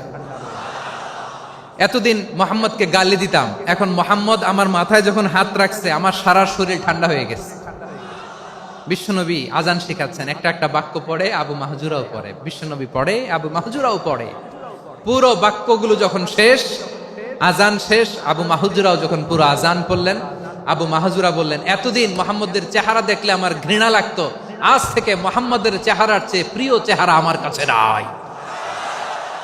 আবু মাহাজুরা বললেন, ও মুহাম্মদ, আজানের বাক্য তো আপনি আমারে শেখালেন, এখানেই শেষ করবেন না, আপনি আমারে পড়ায় দেন। লা ইলাহা ইল্লাল্লাহু মুহাম্মাদুর রাসূলুল্লাহ সাল্লাল্লাহু আলাইহি ওয়াসাল্লাম। বিশ্বনবীর সাথে দাঁড়িয়ে উনি শাহাদা পড়ে মুসলমান হয়ে গেলেন। এবার আবু মাহাজুরা বলে, ইয়া রাসূলুল্লাহ, ইয়া হাবিবাল্লাহ, আমি মুমিন হয়েছি, মুসলমান হয়েছি, আপনার কাছ থেকে আজান শিখার সৌভাগ্য আমি লাভ করেছি গো নবী। আমার কণ্ঠের বড় তারিফ করেছেন, আপনি আমার আজানকে আপনি পছন্দ করেছেন। একটা জিনিস আপনার কাছে চাই, আপনি আমাকে মক্কার মসজিদুল হারামের মুয়াজ্জিন হিসেবে অ্যাপয়েন্ট করে দেন। বিষ্ণু ইসা ইসলাম বললেন, যাও আবু মাহজুরা, আমি তোমাকে পৃথিবীর শ্রেষ্ঠতম মসজিদ মক্কার মসজিদুল হারামের মুয়াজ্জিন হিসেবে অ্যাপয়েন্ট করে দিলাম। দেখছেন কিভাবে ট্যালেন্ট হান্টিং করতে হয়, কিভাবে হিউম্যান রিসোর্স মানব সম্পদকে ব্যবহার করতে হয়। আসছিল আজানকে ভেঙাইতে, আসছিল কেন? আজানকে ব্যঙ্গ করার জন্য, বিকৃত করার জন্য। আজানকে বিকৃত করতে যে ইসলামের সবচেয়ে শ্রেষ্ঠ মসজিদের মুয়াজ্জিন হয়ে গেল। পড়েন সুবহানাল্লাহ। হযরত আবু মাহজুরা রাদিয়াল্লাহু তাআলা আনহু ওনার এই সুললিত কণ্ঠ ব্যবহার করে মসজিদুল হারামে এত সুন্দর করে আল্লাহু আকবার বলে আজান দিতেন। মানুষগুলোর, মুসল্লিগুলোর, মক্কাবাসীর হৃদয়কে তিনি বিগলিত করে দিতেন, মানুষের হৃদয়কে ঠান্ডা হয়ে যেত। শুধু এখানেই শেষ না আমার যশোরের ভাইয়েরা, বিশ্বনবী যখন সাইয়েদনা আবু মাহজুরা রাদিয়াল্লাহু তাআলা আনহুকে আজান শিখাচ্ছিলেন, বলেন তো বিশ্বনবীর হাতটা কোথায় ছিল? আবু মাহজুরার মাথার সামনে, এই চুলের উপরে ছিল। আবু মাহজুরা ওই স্মৃতিটাকে ধারণ করবার জন্য, ওই স্মৃতিকে বহন করার জন্য বিশ্বনবীর মোবারক হাত আবু মাহজুরার কপালের চুলের যেই জায়গায় লেগেছে, মৃত্যুর আগের দিন পর্যন্ত আবু মাহজুরা মাথার ওই চুলে কোনোদিন ছুরি আর কামার লাগায় নাই, সেখানে কেচি লাগায় নাই, চুলের মধ্যে খুর লাগায় নাই। আবু মাহজুরা ডান দিকের চুল কাটতো, বাম দিকের চুল কাটতো, পেছনের চুল কাটতো, সামনের চুল কাটতো না। আবু মাহজুরা রাদিয়াল্লাহু তাআলা আনহুর সামনের চুলগুলো বড় হতে হতে যখন এত বড় হয়ে যায়, তিনি চুলগুলো পেঁচিয়ে মাথার মধ্যে রাখতেন, তারপরে তিনি পাগড়ি পরতেন। সবাই জিজ্ঞেস করতো, আবু মাহজুরা, এটা আবার কেমন স্টাইল? দেখতে তোমারে কি বিদঘুটে লাগে, কেমন অড লাগে, কেমন খারাপ দেখা যায়। মক্কায় এমন কোন মানুষ তো দেখি নাই, ডানে চুল কাটে, বায়ে চুল কাটে, পেছনে চুল কাটে, সামনে কাটে না। ওরে আবু মাহজুরা, কেমন দেখা যায় তোমারে, তুমি সামনের চুল কাটো না কেন? আবু মাহজুরা বলে, আমি হাঁটু গেড়ে পেয়ারা নবীর সামনে বসেছিলাম, আমার এই মাথার চুলের মধ্যে মুবারক হাত লাগিয়ে বিশ্বনবী নিজে আমাকে আজানের প্রতিটা বাক্য শিক্ষা দিয়েছেন। বিশ্বনবীর মোবারক হাত, পবিত্র হাত আমার মাথার চুলের যেই জায়গায় লেগেছে, আমি চাই ওই চুলগুলা নিয়ে আমি আমার কবরের ভিতরে যাব। সাইয়েদনা আবু মাহজুরা রাদিয়াল্লাহু তাআলা আনহু ইন্তেকালের আগের পর্যন্ত মাথার সামনের চুলগুলা কাটে নাই, মাথার সামনের চুল তিনি কাটেন নাই। সুবহানাল্লাহ বিহামদি। কেমন ভালোবাসতেন বিশ্বনবী সাহাবীদেরকে, সাহাবারা কেমন ভালোবাসতেন বিশ্বনবীকে। সামনের চুলগুলো বড় হতে হতে এত বড় ছিল, পেঁচিয়ে রেখে পাগড়ি পরতেন, কাটতেন না। নবীর হাত লেগেছিল, সুবহানাল্লাহ পড়েন। তাহলে what is the lesson? Moral of the story কি? মোরাল অফ দ্য স্টোরি হচ্ছে, আসছিল আজানকে ব্যঙ্গ করার জন্য, বিকৃত করার জন্য, হয়ে গেল মসজিদুল হারামের মুয়াজ্জিন। দেখেন বিশ্বনবী একটা খারাপ সিচুয়েশনের মধ্যে থেকে কি ভালো জিনিস বের করে আনলেন। আমি যে শুরুতে বলেছি কিভাবে তিনি হিউম্যান রিসোর্সকে ডেভেলপ করেছেন, ম্যানেজ করেছেন। তিনি যে চৌকস ট্যালেন্ট হান্টার ছিল, দেখেন সবার মধ্যে থেকে এর বাছাই করে মুয়াজ্জিন বানাই দিয়েছেন। সুবহানাল্লাহ পড়েন। তার মানে এই না সবাইরে ধরে ধরে উনি মুয়াজ্জিন বানাইছেন। যার যেই ট্যালেন্ট আছে তাকে ওই কাজে অ্যাসাইন করেছেন। যার যেই প্রতিভা আছে তার প্রতিভাকে ইসলামের কাজে লাগিয়েছেন। সুবহানাল্লাহ পড়েন। যায়েদ বিন সাবিত রাদিয়াল্লাহু তাআলা আনহু নাম শুনেছেন? যশোর কথা বেরোয় না। যদি জিগায় সালমান খানের নাম শুনছেন, সবাই হাত তুলবে, জি হুজুর শুনছি, মানে সব দেখা শেষ। সালমান খান, আমির খান, অমুক খান, সব খান মুখস্থ, কিন্তু যায়েদ বিন সাবিতের নাম মুখস্থ নাই মুসলমানদের। যেই সাহাবী মাথার সামনের চুল কাটে নাই, মসজিদুল হারামের মুয়াজ্জিন বানাইছেন বিশ্বনবী, সাহাবীর নাম কি? খায়া ফেলাইস, স্লোগানের সাথে খায়া ফেলাইস। আবু মাহজুরা। কি নাম? আবু মাহজুরা আল জুমাহি রাদিয়াল্লাহু তাআলা আনহু। এই নামটা আজকে নিয়ে যাইতে হবে যশোর। আবু মাহজুরা রাদিয়াল্লাহু তাআলা আনহু। দুই নম্বরে বলছিলাম যায়েদ বিন সাবিত রাদিয়াল্লাহু তাআলা আনহু। বিশ্বনবী দেখলেন মদিনার এই আনসারী সাহাবী হাইলি ট্যালেন্টেড, ইন্টেলেকচুয়াল, মেরিটোরিয়াস, জ্ঞানের প্রতি তার আকর্ষণ, মারাত্মক আকর্ষণ। বিশ্বনবী তাকে দায়িত্ব দিলেন, কোরআন যা নাজিল হয় তুমি লিখো, কাতিবুল ওয়াহি বানায় দিলেন। সুবহানাল্লাহ। যায়েদ বিন সাবিতরে আবার আজান শিখান নাই, কারণ তার মধ্যে বিশ্বনবী প্রতিভা দেখেছেন, একাডেমিক প্রতিভা। বিশ্বনবীর একাডেমিক প্রজেক্ট গুলো তিনি হ্যান্ডেল করতেন। যায়েদ বিন সাবিত ছিল বিশ্বনবীর ব্যক্তিগত সচিব। কি ছিল? ব্যক্তিগত সচিব। বোঝেন নাই? বিশ্বনবীর ব্যক্তিগত সচিব এবং দোভাষী। ইহুদিরা কিছু লিখে দিলে এটার অর্থ বিশ্বনবীরে বুঝায় দিতেন, আবার ইহুদিদের কাছে কিছু লিখতে হলে তিনি লিখে দিতেন। বিশ্বনবী একদিন বললেন, ইন্নী ওয়াল্লাহি মা আমানু ইয়াহুদা আলা কিতাব। ইহুদিরা যে চিঠি পাঠায় অর্থ তো বুঝি না, আরেক ইহুদি আইনে অর্থ করা লাগে। আবার ইহুদিদের কাছে কিছু লিখে পাঠাইতে চাইলে আমরা তো লিখতে পারি না, ইহুদিরে দিয়ে লেখা লাগে। ওরা যে পয়রা শোনায় লিখে দেয়, আমি ওদের বিশ্বাস করি না। আমার নিজের একজন লোক দরকার। বিশ্বনবী এই যায়েদ বিন সাবিতকে চুজ করলেন ল্যাঙ্গুয়েজের জন্য। উনি বললেন, যায়েদ তোমার সফট স্কিলকে ডেভেলপ করতে হবে, তুমি হিব্রু ল্যাঙ্গুয়েজ শিখে ফেলো। যায়েদ বিন সাবিত বলল, বিশ্বনবীর মোটিভেশন আর ইন্সপিরেশন পেয়ে আমি 15 দিনে ইহুদিদের এই হিব্রু ল্যাঙ্গুয়েজ শিখে ফেললাম। শুধু শিখে ফেললাম না, হাত্তা হাদিকতু, even I became master in the language. এই ভাষা আমি পারদর্শী হয়ে গেলাম। এরপরে ইহুদিরা চিঠি লিখে পাঠালে আর কোনো ইহুদি ডাকা লাগতো না, আমি নবীর এটার অর্থ শুনে পরে বুঝাই দিতাম। আবার ইহুদিদের কাছে চিঠি লেখা লাগলে আমি যায়েদ বিন সাবিত চিঠি লিখে দিতাম। সুবহানাল্লাহ। দেখেন এত সাহাবীর মধ্য থেকে বিশ্বনবীর একাডেমিক প্রজেক্ট, ব্যক্তিগত সচিব, দোভাষী হিসেবে তিনি যায়েদ বিন সাবিতের মতো তরুণকে নির্বাচিত করেছেন। কেমন ট্যালেন্ট হান্টার ছিল আমার নবী। সুবহানাল্লাহ পড়বেন না? বিশ্বনবীর ইন্তেকালের পরে সাইয়েদনা আবু বকর রাদিয়াল্লাহু তাআলা আনহু যখন খলিফা হয়ে আসলেন, কোরআনকে সংকলনের দায়িত্ব দেয়া লাগবে, কোন সাহাবীকে দিবেন? সব সাহাবারা মিলে পরামর্শ করলেন। সাইয়েদনা আবু বকর, ওমর সবাই মিলে এই বিশাল কোরআন সংকলনের গুরু দায়িত্ব বিশ্বনবীর ব্যক্তিগত সচিব, বিশ্বনবীর দোভাষী, বিশ্বনবীর সিলেক্ট করাই লোক যায়েদ ইবনে সাবিত রাদিয়াল্লাহু তাআলা আনহুকে দিয়েছে। কোরআনের কপি তো আজকে এখানে রাখে নাই। এই যে আজকের যে কোরআন পড়েন, এটা আগে এরকম ছিল না। কোরআন নাজিল হলে সাহাবারা চামড়ার, ওটের চামড়ায় লিখে ফেলতো, ওটের চ্যাপ্টা হাড্ডির মধ্যে লিখে ফেলতো, গাছের গুড়ির মধ্যে লিখে ফেলতো। বিভিন্ন জনের কাছে ছড়ানো ছিটানো ছিল। আবু বকর রাদিয়াল্লাহু তাআলা আনহু একসাথে করলেন, পরবর্তীতে উসমান রাদিয়াল্লাহু তাআলা আনহু একসাথে করলেন। 114 সূরার এখন এই মুসহাফ, এই কম্পাইলেশন, এই কপি আমরা পেয়েছি, যার হিউজ কন্ট্রিবিউশন ছিল। এই পুরো কোরআন কম্পাইলেশনের প্রজেক্ট ম্যানেজার ছিল যায়েদ বিন সাবিত রাদিয়াল্লাহু তাআলা। কোরআন কম্পাইলেশনের প্রজেক্ট ম্যানেজার। দেখেন উনারে মাথায় হাত দিয়ে আজান শিখায় নাই। সুবহানাল্লাহ কইবেন না? তাহলে প্রথম সাহাবী আবু মাহজুরাকে মুয়াজ্জিন বানাইলেন, যায়েদ বিন সাবিতকে ব্যক্তিগত সচিব আর দোভাষী বানালেন। মুসআব ইবনে উমাইর রাদিয়াল্লাহু তাআলা আনহুকে ইসলামের প্রথম অ্যাম্বাসেডর বানালেন। তাহলে তৃতীয় নাম্বার একজন সাহাবীর নাম বলছি, মুসআব ইবনে উমাইর। মুসআব কি নাম? নামটা কেমন লাগে? এই কয়েকজনের ভাল লাগে, বাকিদের ভাল লাগে না? ভাল লাগে? এই এই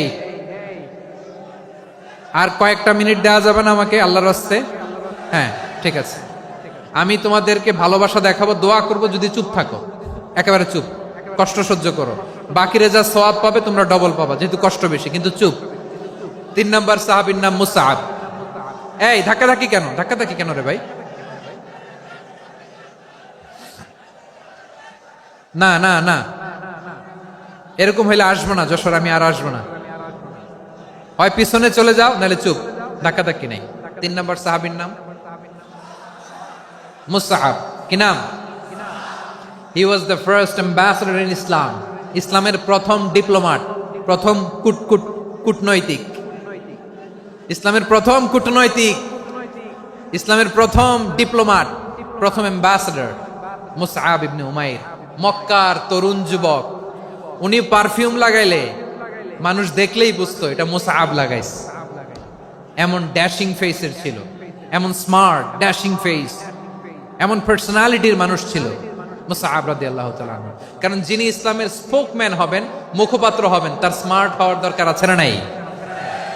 আকাবার প্রথম শপথ যখন হলো, তাদের সাথে বিষ্ণু ঈসা ইসলাম মদিনাতে একজন মুখপাত্র পাঠালেন, ডিপ্লোমাটকে পাঠালেন, অ্যাম্বাসেডর অফ ইসলাম, তিনি হচ্ছেন মুসআব ইবনে উমাইর। পড়েন সুবহানাল্লাহ। বিশ্বনবী দেখলেন সে অনেক স্মার্ট, তার ডেডিকেশন আছে, সিনসিয়ারিটি আছে, এবং মদিনায় যে আউস খাজরাজ গোত্রের নেতাদের সাথে ডিল করতে হবে, ইহুদিদের সাথে ডিল করতে হবে, ওখানে একজন পাক্কা জানু খেলোয়াড়ের দরকার আছে না নাই? মুসআব ইবনে উমাইর রাদিয়াল্লাহু তাআলা আনহু, ওনাকে বিষ্ণু ঈসা ইসলাম চুজ করলেন। এবং বিষ্ণু ঈসা ইসলামের এই চুজিংটা, এই সিলেকশনটা এত সুন্দর ছিল, তিনি মদিনাতে যে বিশ্বনবী আসার আগেই মদিনার জমিনকে তিনি উর্বর করে ফেলছেন। প্রতিটা ঘরে ঘরে কালিমার দাওয়াত তিনি পৌঁছায় দিচ্ছেন। জুমার বিধান নাজিল হয়েছে, কিন্তু মক্কায় পরিবেশ নাই জুমা পালনের। বিষ্ণু ঈসা ইসলাম একজনকে দিয়ে খবর পাঠালেন, যাও মদিনায় মুসাবকে যে বলো, মুসাব তো আমার শিক্ষক, আমার স্পোকম্যান, মদিনাতে যেন তারা জুমা কায়েম করে। বিশ্বনবীর আগেই মুসআব মদিনার মুসলিমদেরকে নিয়ে মদিনায় প্রথম জুমা কায়েম করে ফেলছে। কোন সুবহানাল্লাহ। ডিপ্লোমাটদের কেমন হইতে হয়, অ্যাম্বাসেডরের কেমন হইতে হয়, মুসআব রাদিয়াল্লাহু তাআলা আনহুর কাছ থেকে শিখে নাও। মুসআব নামটা কেমন লাগে? যশোর যাদের সন্তান হবে, ছেলে সন্তান, আমার রাস্তায় পাইলে সবাই জিজ্ঞেস করে, হুজুর একটা নাম দেন, আমার ছেলে হবে। যশোরবাসীর জন্য আমি একটা নাম দিয়ে দিলাম, নাম রাখতে হবে মুসআব। কি নাম? নামটা যাদের ভাল লাগে, ছেলে সন্তান অনাগত আসবে, মনে চাইলে নাম রেখে দিবেন মুসআব রাদিয়াল্লাহু তাআলা আনহুর নামে মুসআব। তাহলে মুসআব রাদিয়াল্লাহু তাআলা আনহুকে বিশ্বনবী ল্যাঙ্গুয়েজ শিখান নাই, সফট স্কিল শিখান নাই। যায়েদ রাদিয়াল্লাহু, তিনি হিব্রু ল্যাঙ্গুয়েজ শিখেছেন, সুরিয়ানি শিখেছেন, কিন্তু মুসআবকে তিনি বানিয়েছেন the spokesman of Islam, the first diplomat, the ambassador of Islam. সুবহানাল্লাহ পড়বেন না? আব্দুল্লাহ ইবনে আব্বাস রাদিয়াল্লাহু তাআলা আনহু, বিশ্বনবীর কাজিন, চাচাতো ভাই।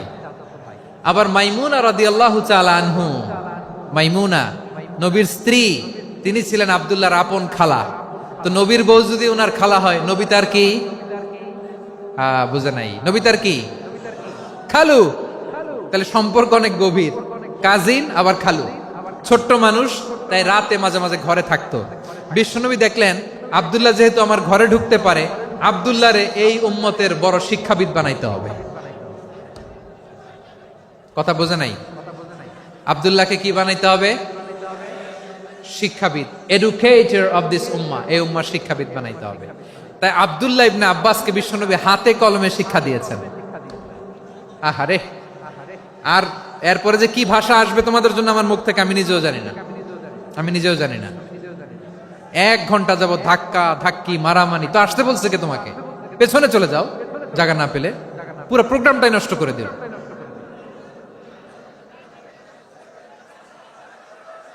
জি, আমার দিকে তাকান, আমি শেষ করে দিচ্ছি। হবে না, ইন্টেলেকচুয়াল আলোচনা এখানে হবে না, আমি বুঝতে পারছি, আমি শেষ করে দিচ্ছি।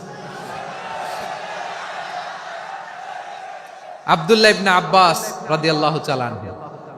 মনোযোগ দিয়ে কয়েকটা মিনিট শুনুন, আমি এখনই শেষ করে দিচ্ছি, এরপর আওয়াজ করবে। এই যে এগুলো কি আমি বুঝলাম না। আমি বললাম না সব করা যাবে, বসে যাও, শুয়ে যাও, চলে যাও, আওয়াজ করা যাবে না। অন্যকে বসো এটাও বলার দরকার নেই, জাস্ট এদিকে তাকাও। আল্লাহ। আব্দুল্লাহ ইবনে আব্বাস রাদিয়াল্লাহু তাআলা আনহু, উনাকে বিশ্বনবী হাতে কলমে শিক্ষা দিয়েছেন, যেহেতু উম্মতের শিক্ষাবিদ হবেন, এডুকেটর হবেন। তো বিশ্বনবী রাতে যখন তাহাজ্জুদ পড়তেন, ছোট্ট আব্দুল্লাহ ঘরে থাকতো, বুঝতে পেরেছেন? ছোট্ট মানুষ তো ঘরে থাকতো। তো বিশ্বনবী তাহাজ্জুদের জন্য একবার দাঁড়িয়েছেন, ছোট্ট আব্দুল্লাহ ওযু করে দাঁড়াইছে। আচ্ছা বলেন তো, ইমাম আর মুসল্লি মোট যদি দুইজন হয়, একজন ইমাম একজন মুসল্লি, তো মুসল্লি ইমামের কোন দিকে দাঁড়াবে? ডানে দাঁড়াবে। ছোট্ট আব্দুল্লাহ বোঝে নাই, বিশ্বনবী তাহাজ্জুদ শুরু করেছেন, উনি একতেদা করছেন আর দাঁড়াইছেন বায়ে। কোথায় দাঁড়িয়েছেন? আব্দুল্লাহ বলেন, যখন আমি বায়ে দাঁড়ালাম, আখাযা রাসূলুল্লাহ সাল্লাল্লাহু আলাইহি ওয়াসাল্লাম উযুনি আল ইউমনা ইয়াফতিলুহা, বিশ্বনবী নামাজরত অবস্থায় আমার কান ধরে টেনে আমার ডান দিকে এনে দাঁড় করায় দিলেন। পড়েন সুবহানাল্লাহ। দেখেন হাতে কলমে শিক্ষা। আর জীবনে ভুল হবে? কথা কয় না, আর ভুল হবে? আর ভুল হবে না। এভাবে বিশ্বনবীর অনেক সঙ্গ পেয়েছেন, সফর করেছেন, একই বাহনে বসেছেন, এক বাহনে বসে লম্বা নাসিহত করেছেন, বলেছেন, ইয়া গোলাম ইহফাজিল্লাহ ইয়াহফাজকা, ইহফাজিল্লাহ তাজিদহু তুজাহাক, ইযা সাআলতা ফাসআলিল্লাহ ওয়া ইযা ইসতাআনতা ফাসতাইন বিল্লাহ। আল্লাহর বিধান মানো, আল্লাহর বিধান রক্ষা করো, আল্লাহ তোমায় রক্ষা করবে। আব্দুল্লাহ, চাইতে হলে আল্লাহর কাছে চাও, সাহায্য চাইতে হলে আল্লাহর কাছে সাহায্য চাও। মনে রাখো, গোটা বিশ্বের সবাই যদি তোমার সাহায্য করতে চায়, ততটুকুই করতে পারবে যতটুকু আল্লাহ তোমার নসিবে রেখেছে। গোটা বিশ্ব যদি তোমার বিরুদ্ধে ষড়যন্ত্রে দাঁড়িয়ে যায়, ক্ষতি ততটুকু করতে পারবে যতটুকু তোমার জন্য বরাদ্দ আছে, এর বাইরে কিছু করতে পারবে না। আওয়াজ করে বলেন ঠিক কিনা? এভাবে হাতে কলমে শিখিয়েছেন, বিশ্বনবীর সঙ্গ পেয়েছেন। উনাকে বিষ্ণু ইসলাম শিক্ষাবিদ, এডুকেটর অফ দিস উম্মাহ হিসেবে সিলেক্ট করেছেন, হাতে কলমে শিখিয়েছেন। বিশ্বনবী একবার প্রকৃতির ডাকে সাড়া দিয়ে এসেছেন। এখন কি করতে হবে? নামাজের জন্য ওযু করতে হবে। বিশ্বনবী এসেই দেখেন ওযুর বদনায় পানি ভরা, খুশি হয়ে গেলেন, বললেন, কে রেখেছে পানি? একজন বলল, আব্দুল্লাহ রেখেছে। বিশ্বনবী অত্যন্ত খুশি হলেন, খুশি হয়ে একটা দোয়া করলেন, বললেন, আল্লাহুম্মা ফাক্কিহু ফিদ্দীন ওয়া আল্লিমহু তা'ওয়ীল। আল্লাহ, তুমি আব্দুল্লাহকে দ্বীনের বুঝ দিও আর কোরআনের তাফসীর শিক্ষা দিও। বিশ্বনবীর এই দোয়া এমন লাগছে, উনি রাইসুল মুফাসসিরিন, এই পৃথিবীতে যত মুফাসসির ছিল, যত মুফাসসির আসবে, সকল মুফাসসিরের সম্রাট হিসেবে স্বীকৃত হয়েছেন আব্দুল্লাহ ইবনে আব্বাস। বিশ্বনবী ওনারে আজান শিখান নাই, বিশ্বনবী ওনারে ল্যাঙ্গুয়েজ শিখান নাই, বিশ্বনবী ওনারে অ্যাম্বাসাডর বানান নাই, হাতে কলমে শিক্ষা দিয়েছেন। ছোট্ট মানুষ, বিশ্বনবী ইন্তেকাল করলেন, আবু বকরের সময় গেল, ওমরে ফারুকের খেলাফত, তখনও তিনি তরুণ। ওমরে ফারুক রাদিয়াল্লাহু তাআলা আনহু ওনার ক্যাবিনেট মিনিস্ট্রির বৈঠকে এই আব্দুল্লাহ ইবনে আব্বাসকে পাশ দিয়ে বসায় রাখতেন। বয়স্ক সাহাবারা এটা পছন্দ করতো না, তারা বলতো, ঘটনা কি? আব্দুল্লাহর মতো ছেলে নাতি আমাদের আছে, এরা কেন রাখে ওমরে ফারুক? ওমরে ফারুক এটা টের পেলেন, তিনি বুঝতে পারলেন যে ক্যাবিনেট মেম্বাররা এটা পছন্দ করে না, ছোট্ট আব্দুল্লাহরা কেন রাখি, কেন যে রাখি, এটা একদিন বুঝাবো। একদিন মিটিং এ তিনি সবাইকে বললেন, ইযা জাআ নাসরুল্লাহি ওয়াল ফাতহ। এই আয়াত দ্বারা উদ্দেশ্য কি বলেন তো মুরব্বী সাহাবীরা? এক সাহাবী বলেন, এই সূরা দ্বারা উদ্দেশ্য, আল্লাহ বলেছেন আমাদেরকে বিভিন্ন ল্যান্ড, বিভিন্ন এলাকা বিজয় করতে হবে। ওমরে ফারুক বললেন, না, হয়নি। আরেকজন বললেন, বিজয় হওয়ার পর আমাদের বেশি বেশি আল্লাহর বরত্বের ঘোষণা দিতে হবে, এটা উদ্দেশ্য। ওমরে ফারুক বললেন, না, হয় নাই। যারে জিজ্ঞেস করেন কেউ পারে না। সব শেষে বিশ্বনবী ছোট্ট আব্দুল্লাহরে বলেন, আব্দুল্লাহ, ইদা জাআ নাসরুল্লাহি ওয়াল ফাতহ, এর দ্বারা উদ্দেশ্য কি বলো তো? ছোট্ট আব্দুল্লাহ বলেন, হুয়া আজালু রাসূলিল্লাহ। এই আয়াত দ্বারা বিশ্বনবীর বিদায়কে উদ্দেশ্য নেওয়া হয়েছে। ওমরে ফারুক বললেন, হাযা হুয়া, এটাই তো সঠিক উত্তর, এটাই সঠিক তাফসীর এই আয়াতের।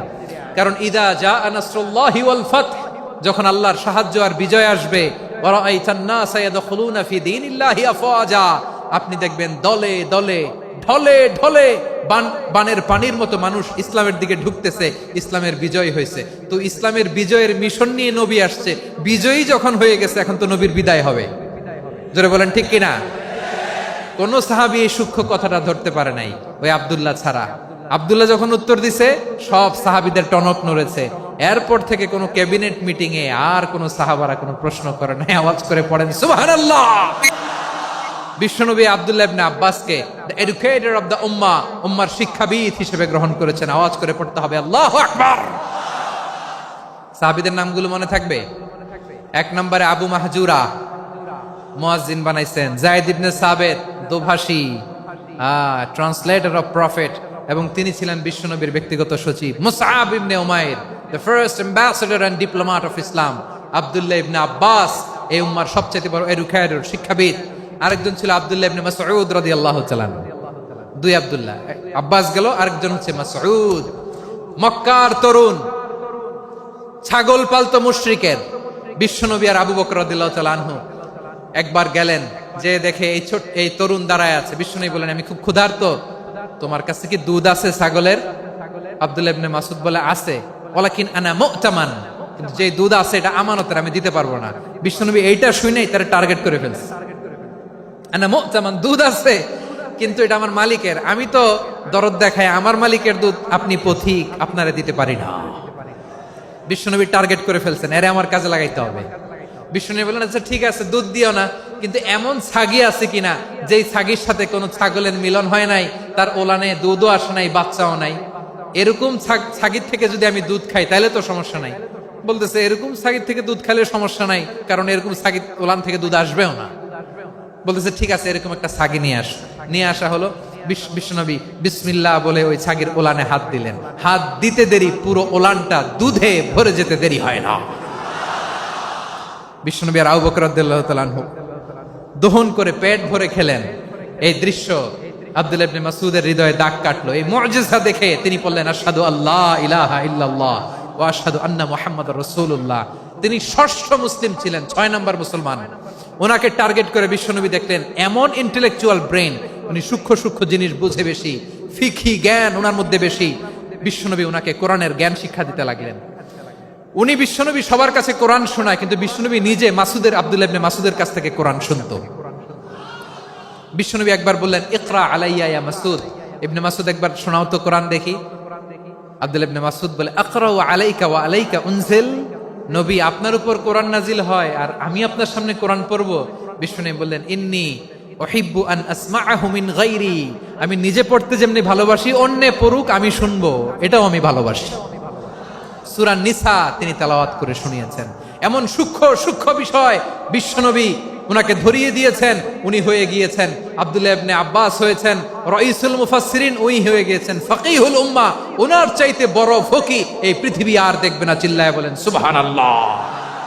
উনি বলতেন, ওয়াল্লাহি ওয়াল্লাহি ইল্লাযী লা ইলাহা গায়রু মা উনজিলাত সূরাতুন ইল্লা ওয়া আনা আ'লামু আইনা উনজিলাত ওয়া ফীমা উনজিলাত। বিশ্বনবী এমন ভাবে কোরআনের দার্স আমাকে দিয়েছেন, কোরআনে যত সূরা নাজিল হয়েছে, যেখানে নাজিল হোক না কেন আমি জানি এটা কোথায় নাজিল হয়েছে এবং কোন প্রেক্ষাপটে নাজিল হয়েছে। এমন একটা সূরা নাই যে সূরার কোথায় নাজিল হয়েছে আমি মাসুদের জানা নাই, কোন প্রেক্ষাপটে নাজিল হয়েছে আমার জানা নাই। এরকম ঘটবে না। চিল্লায় বলেন আল্লাহু আকবার। এই আব্দুল্লাহ ইবনে মাসউদ রাদিয়াল্লাহু তাআলা আনহু ওমর ফারুকের সময় কুফার চিফ জাস্টিস ছিলেন। কুফা নগরীর চিফ জাস্টিস বুঝেন নাই? বিচারপতি। কি ছিলেন? সবাই বলে নাই, কি ছিলেন? বিচারপতি ছিলেন। এবং ওনার যে ফিকহি জ্ঞানের ধারা, এটাই আলকামা, ইব্রাহিম আন-নাখাই, হাম্মাদ ইবনে সুলাইমান হয়ে ইমাম আবু হানিফা পর্যন্ত পৌঁছেছে। এবং ওনার ফিকহি জ্ঞানের ধারাই হানাফি মাযহাবে অ্যাকসেপ্ট হয়েছে। আজও এগুলো হানাফি মাযহাবে চর্চিত হয়। হানাফি মাযহাবের সব ফিক আব্দুল্লাহ ইবনে মাসউদের ফিকহি জ্ঞানের ধারা থেকে নেওয়া হয়েছে। চিল্লায় পড়েন সুবহানাল্লাহ। তাহলে উনাকে বিশ্বনবী বানিয়েছেন জুরিস্ট, আইনবিদ, ফাকিহ। উনারে আজান শিখান নাই। হিউম্যান রিসোর্স ডেভেলপমেন্ট কিভাবে করবেন, মানব সম্পদের উন্নয়ন কিভাবে করতে হয়, কিভাবে যার যেখানে প্রতিভা কাজে লাগাতে হয় উনি দেখিয়েছেন। সুবহানাল্লাহ পড়বেন না? খালিদ বিন ওয়ালিদ নাম শুনছেন? কে কে শোনেন নাই হাত তোলেন। কি ছিলেন? বীর যোদ্ধা, বীর যোদ্ধা ছিলেন খালিদ বিন ওয়ালিদ, কিন্তু তিনি ইসলাম ধর্ম গ্রহণ করেছেন অনেক দেরিতে, 8ম হিজরিতে। তার মানে 8ম হিজরির আগে উনি মুশরিকদের পক্ষে লড়াই করেছেন। ওনার হাতে কত মুসলিম সাহাবী যে নিহত হয়েছে হিসাব নাই। বিষ্ণুনবী টার্গেট করে রাখছে, তুমি আমাদের মুসলিমদের এত ক্ষতি করলা, তুমি যখন মুসলমান হবা তোমারে দিয়ে আমি এমন কাম করামু যে এটা আর কেউ করতে পারবে না। সুবহানাল্লাহ নাই। যশোর ক্লান্ত হয়ে গেছে।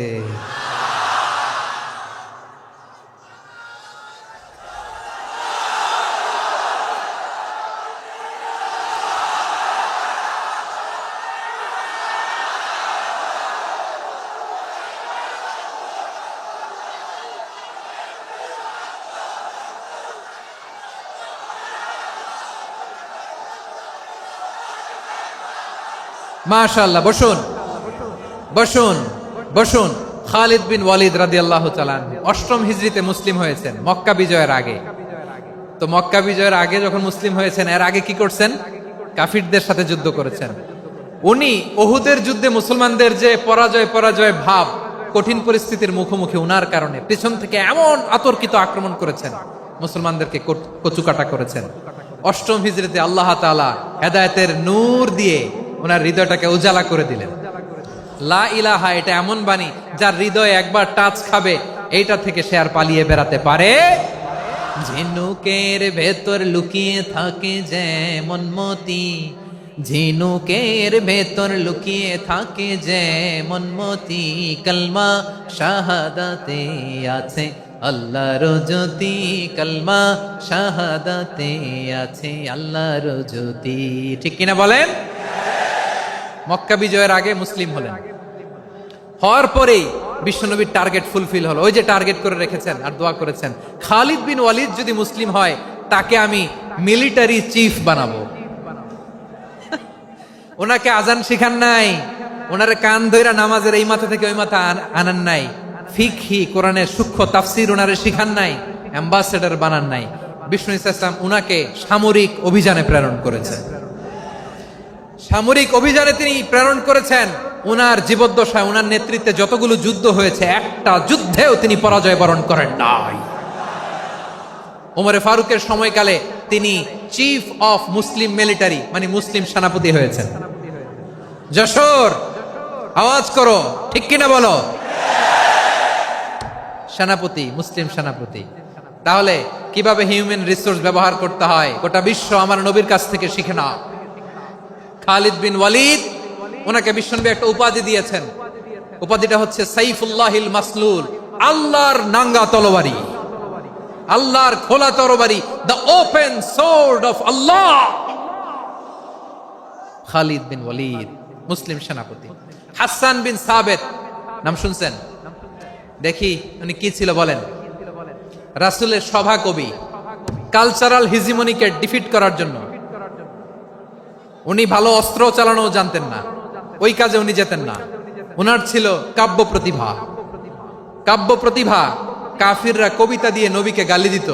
বিশ্বনবী বলতেন, ইয়া হাসান আজিব আন রাসূলিল্লাহ, তুমি নবীর হয়ে কাফেরদের এই কথাগুলোর জবাব দাও। বিশ্বনবীর একটা মিম্বার ছিল। বিশ্বনবীর মিম্বারের পাশাপাশি মসজিদে নববীতে এই হাসান বিন সাবেতের জন্য বিশ্বনবী একটা স্পেশাল মিম্বার বানিয়ে দিয়েছেন। এখান থেকে তুমি জবাব দাও।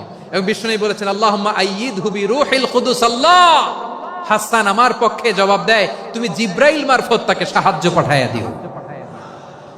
রাসূল সাল্লাল্লাহু আলাইহি ইসলামের সভা কবি, the poet of the prophet, নবীর কবি। উনি কবিতা দিয়ে, এমন উচ্চাঙ্গের ভাষায় কবিতা দিয়ে তিনি জবাব দিতেন, কাফিরদের গা শিহরে যেত, তাদের হৃদয়ে আগুন ধরে যেত। তাহলে এরকম কবিরও দরকার আছে না নাই? এখন যাকে আল্লাহ দিছে কাব্য প্রতিভা, এরা যদি আপনি যুদ্ধের ময়দানে পাঠান হবে? যারে দিছে সুরেলা গলা, এরা যদি অ্যাম্বাসেডর বানান হবে না। হাসান বিন সাবেত ছিলেন বিষ্ণু ইসলামের কবি। হুযায়ফা ইবনুল ইয়ামান বিশ্বনবীর গোয়েন্দা বিভাগের প্রধান। কিসের প্রধান? হুযায়ফা ইবনুল ইয়ামান। ওনার ছিল ডিটেকটিভ মাইন্ড, ডিটেকটিভ মাইন্ড, গোয়েন্দা বিভাগের প্রধান। এবং উনি হচ্ছেন সাহিবু সিররি রাসূলিল্লাহ, রাসূল সাল্লাল্লাহু আলাইহি ওয়াসাল্লামের গোপন তথ্যের ধারক বাহক। নবীর যেই কথা কেউ জানে না সব হুজাইফার পেটের ভিতরে ছিল। সুবহানাল্লাহ পড়েন। মদিনার যত ইহুদিদের একটা লিস্ট ছিল, এই লিস্ট শুধু দুইজন জানতো, বিশ্বনবী আর হুজাইফা। সুবহানাল্লাহ পড়বেন না? তাহলে উনাকে কোন দায়িত্ব দিছে? কোন বিভাগ? যশোর, আওয়াজ করো, কোন বিভাগ? গোয়েন্দা বিভাগের হেড ছিল। খন্দকের যুদ্ধে প্রচন্ড আজকের মতো শৈত্য প্রবাহ, মাটি খনন করতে করতে সাহাবীদের পেটে ক্ষুধা নাই, দাঁড়াইতে পারে না নামাজের জন্য, এত ক্লান্ত, ক্ষুধা, ক্লান্ত, শ্রান্ত। বিশ্বনবী বললেন, কে আছো এই কঠিন শীত, এই ভয় আর ক্ষুধার মধ্যেও খন্দকের পরীক্ষার টপকে শত্রু শিবিরে যে আমাকে তথ্য দিবা, কে আছো? কারো গায়ে শক্তিই নাই যে দাঁড়াবে, কেউ দাঁড়ায় না। বিশ্বনবী তখন নিজে হুজাইফাকে ডাক দিলেন, হুজাইফা, যে আমাকে আজকে শত্রু শিবিরের তথ্য এনে দিবে সে জান্নাতে আমার মোরাফাকা, আমার সঙ্গী হবে। হুজাইফা রাদিয়াল্লাহু ইবনুল ইয়ামান জীবনের ঝুঁকি নিয়ে এই ক্ষুধা, শৈত্য প্রবাহ, কোল্ড ওয়েভস কে উপেক্ষা করে পরীক্ষা টপকে শত্রু শিবিরে যে সবার কথাগুলো চুপে চুপে শুনে বিশ্বনবীর দরবারে এসে গোয়েন্দাদের মতো তথ্য সরবরাহ করেছে। বিশ্বনবীর গোয়েন্দা বিভাগের প্রধান হুজাইফা ইবনুল ইয়ামান ইন্টেলিজেন্স বিভাগ চালাতেন। মুনাফিকদের নাম ওনার কাছে ছিল। মুআয ইবনে জাবাল মদিনা রাষ্ট্রের সবচেয়ে সিনিয়র আমলা ছিলেন। আমলাতন্ত্র চিনেন তো? প্রশাসনিক কাজ যারা চালায়, অ্যাডমিনিস্ট্রেশন বুঝেন না? The department of administration. মদিনার রাষ্ট্রের সিনিয়র আমলা মুআয ইবনে জাবাল মুতাখাসসিসুন ফিল হালাল ওয়াল হারাম, হালাল হারামের স্পেশালিস্ট ছিলেন। বিশ্বনবী উনাকে ইয়ামানের গভর্নর করে পাঠাইছেন।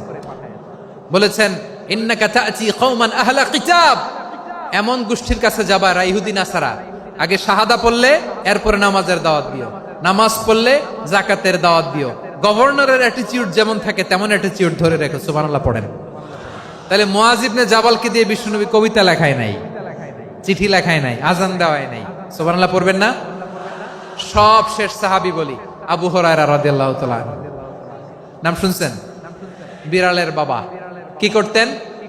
খালি হাদিস মুখস্থ করতেন। উনি বলতেন, আলজামু রাসূলুল্লাহ আলা মিল ইবাতনি, আমার শুধু পেটের ক্ষুধার বন্দোবস্ত হইলে আমি নবীর সঙ্গ ছাড়তাম না। আমার আনসার সাহাবারা ক্ষেত খামারের কাজ করত, আমার মুহাজির সাহাবারা ব্যবসা করত, আর আমি নবীর সাথে সাথে থাকতাম।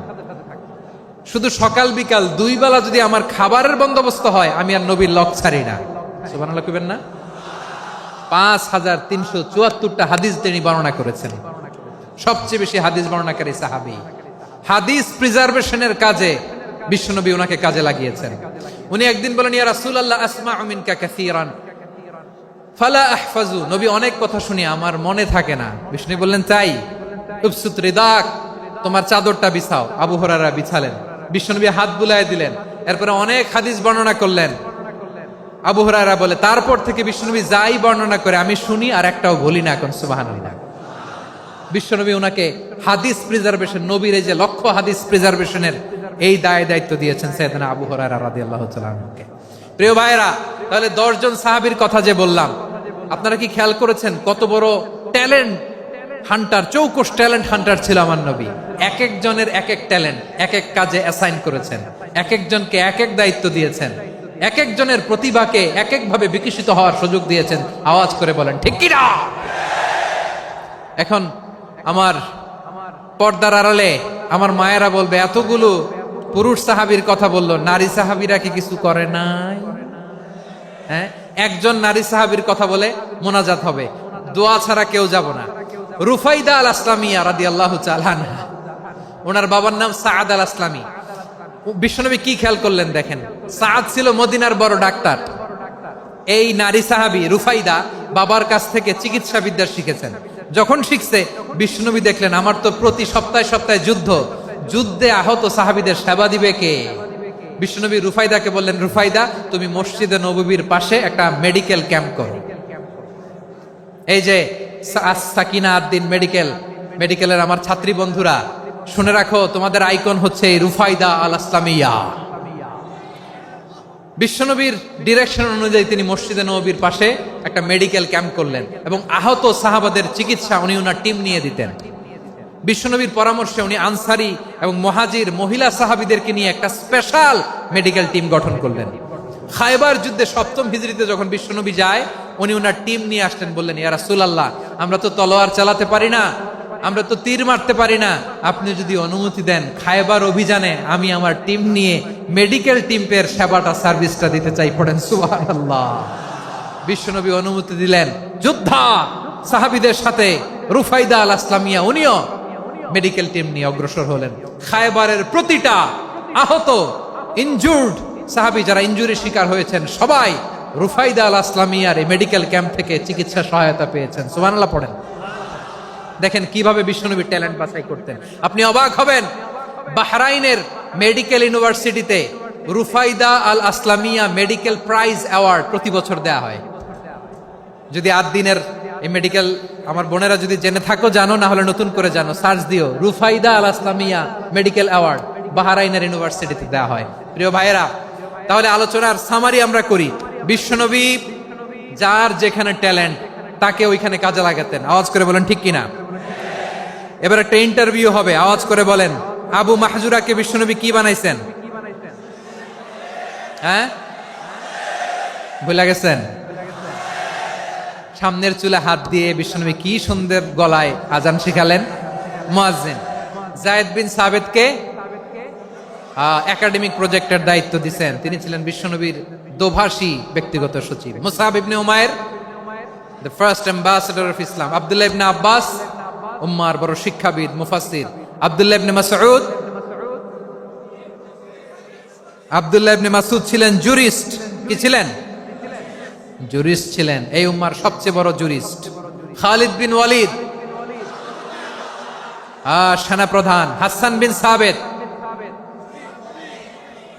হাসান বিন সাবিত ছিলেন বিশ্বনবীর সভাকবি। কি ছিলেন? বিশ্বনবীর সভাকবি ছিলেন। এরপরে হুযায়ফা ইবনুল ইয়ামান কি ছিলেন? গোয়েন্দা বিভাগের প্রধান। মুআয ইবনে জাবাল কি ছিলেন? সিনিয়র আমলা, ইয়ামানের গভর্নর। আবু হুরায়রা রাদিয়াল্লাহু তাআলা আনহু হাদিস প্রিজার্ভেশনের কাজ করেছেন। আর আমাদের রুফাইদা আল আসলামিয়া রাদিয়াল্লাহু তাআলা আনহা কি ছিলেন? নার্স ছিলেন, নার্স হয়ে মেডিকেল সেবা দিয়েছেন। প্রিয় ভাইয়েরা, পুরো আলোচনার যদি সামারি করি তাহলে বিশ্বনবী যেভাবে হিউম্যান রিসোর্সকে ম্যানেজ করেছেন, যার যেখানে প্রতিভা কাজে লাগিয়েছেন, আমরাও যদি করি আমাদের বাংলাদেশের চিত্র আমরা পাল্টে যেতে পারবো। আমরা শুরুতে শুনেছি মানুষের আছে অসীম সম্ভাবনা, প্রতিটা মানুষ অনন্য, যত্ন নিলে, যথাযথ পরিচর্যা করলে মানুষ বিশ্ব জয় করতে পারে। ঠিক কিনা? আমাদের হাফেজে কোরআনের সামনে দাঁড়াতে পারে এমন কোনো হাফেজে কোরআন আল্লাহর জমিনে জন্ম হয় নাই। গোটা বিশ্ব কাঁপিয়ে তারা সেরা, আমাদের ক্রিকেটাররা সেরা, আমাদের তৈরি পোশাক শিল্প সেরা। এরকম অনেক অনেক সেরা জিনিস আছে, আমরা এগুলোরে নার্চারিং করতে পারি নাই, পরিচর্যা করতে পারি নাই, সঠিক তারবিয়াতের অভাব। তাহলে মানুষের অসীম সম্ভাবনাকে কাজে লাগাতে হবে। ঠিক কিনা বলেন? ইউনুস গভর্নমেন্টকে আমি বলবো, অল্প সময়ের জন্য আপনারা এসেছেন, সংস্কারও করতে হবে, আবার নির্বাচনও করতে হবে। সব সংস্কার হয়তো করতে পারবেন না, যতটুকু পারবেন এর মধ্যে আমাদের যে হিউজ ম্যান পাওয়ার, আমাদের যে মানব সম্পদ, হিউম্যান রিসোর্স, এটাকে ডেভেলপ করে আপনাদের যেতে হবে। যেটা পারবেন না সেটাকে পরবর্তী নির্বাচিত গভর্নমেন্টের কাছে রেখে যেতে হবে, যে তারা যেন করে, তাদের কাছে আপনারা এটা রেখে যাবেন। তাহলে মানুষ চাইলে বিশ্ব জয় করতে পারে। আর মানুষকে হারাতে পারে কেউ? জোরে বলো যশোর, মানুষকে হারাতে পারে কেউ? আল্লাহ আমাদেরকে জনসংখ্যা দিয়েছেন। প্রিয় ভাইয়েরা, এই জনসংখ্যা অনেক বড় সম্পদ, এটা আমাদের জন্য অভিশাপ নয়, আশীর্বাদ। আমাদের জনসংখ্যাকে যদি আমরা জনশক্তিতে রূপান্তর করতে পারি, আজকে বাংলাদেশ যে অবস্থানে দাঁড়িয়ে আছে, বাংলাদেশ তার 20 গুণ উন্নতির শিখরে চলে যাবে। চিল্লায় বলো ঠিক কিনা? আমাদের শ্রমিক ভাইয়েরা বাইরে কাজ করে, আমাদের শ্রমজীবী ভাইয়েরা, প্রবাসীরা, তাদের ব্যাপারে গুরুত্ব দিতে হবে। আমাদের শ্রমের দাম সবচেয়ে কম, সবচেয়ে কম। তারা এম্বাসিতে গুরুত্ব পায় না, এয়ারপোর্টে গুরুত্ব পায় না। এই সরকার অবশ্য তাদেরকে অনেক গুরুত্ব দিচ্ছে। আমাদের অদক্ষ শ্রমিককে যখন আমরা দুবাই পাঠাই, অল্প বেতন পায়, কিন্তু ইন্ডিয়ানরা দক্ষ শ্রমিক পাঠাইলে তার 3 গুণ বেতন পায়। আমরা আমাদের শ্রমিকদেরকে অদক্ষভাবে আর পাঠাতে চাই না, দক্ষ শ্রমিক পাঠিয়ে আমরা রেমিটেন্সের বন্যা বইয়ে দেব। আমাদের শ্রমিকদের পাঠানো রেমিটেন্সের টাকায় সচল থাকে আমার দেশের অর্থনীতির চাকা।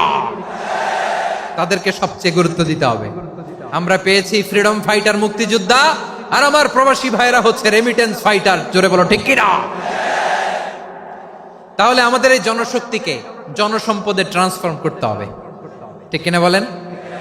সরকার জনগণকে এভাবে পলিশ করতে হবে। মা বাবারা ছেলে মেয়েদের মধ্যে কার কোন যোগ্যতা তাকে ওইভাবে কাজে লাগাতে হবে। সবার এ প্লাস পাওয়ার কোনো দরকার নাই। আমাদের দেশে একটা টেন্ডেন্সি আছে, পরীক্ষায় এ প্লাস না পাইলে কই তুই কি করলি, পাশের বাড়ির ছেলে এ প্লাস পাইছে, যা ওর পা ধোয়া পানি খা।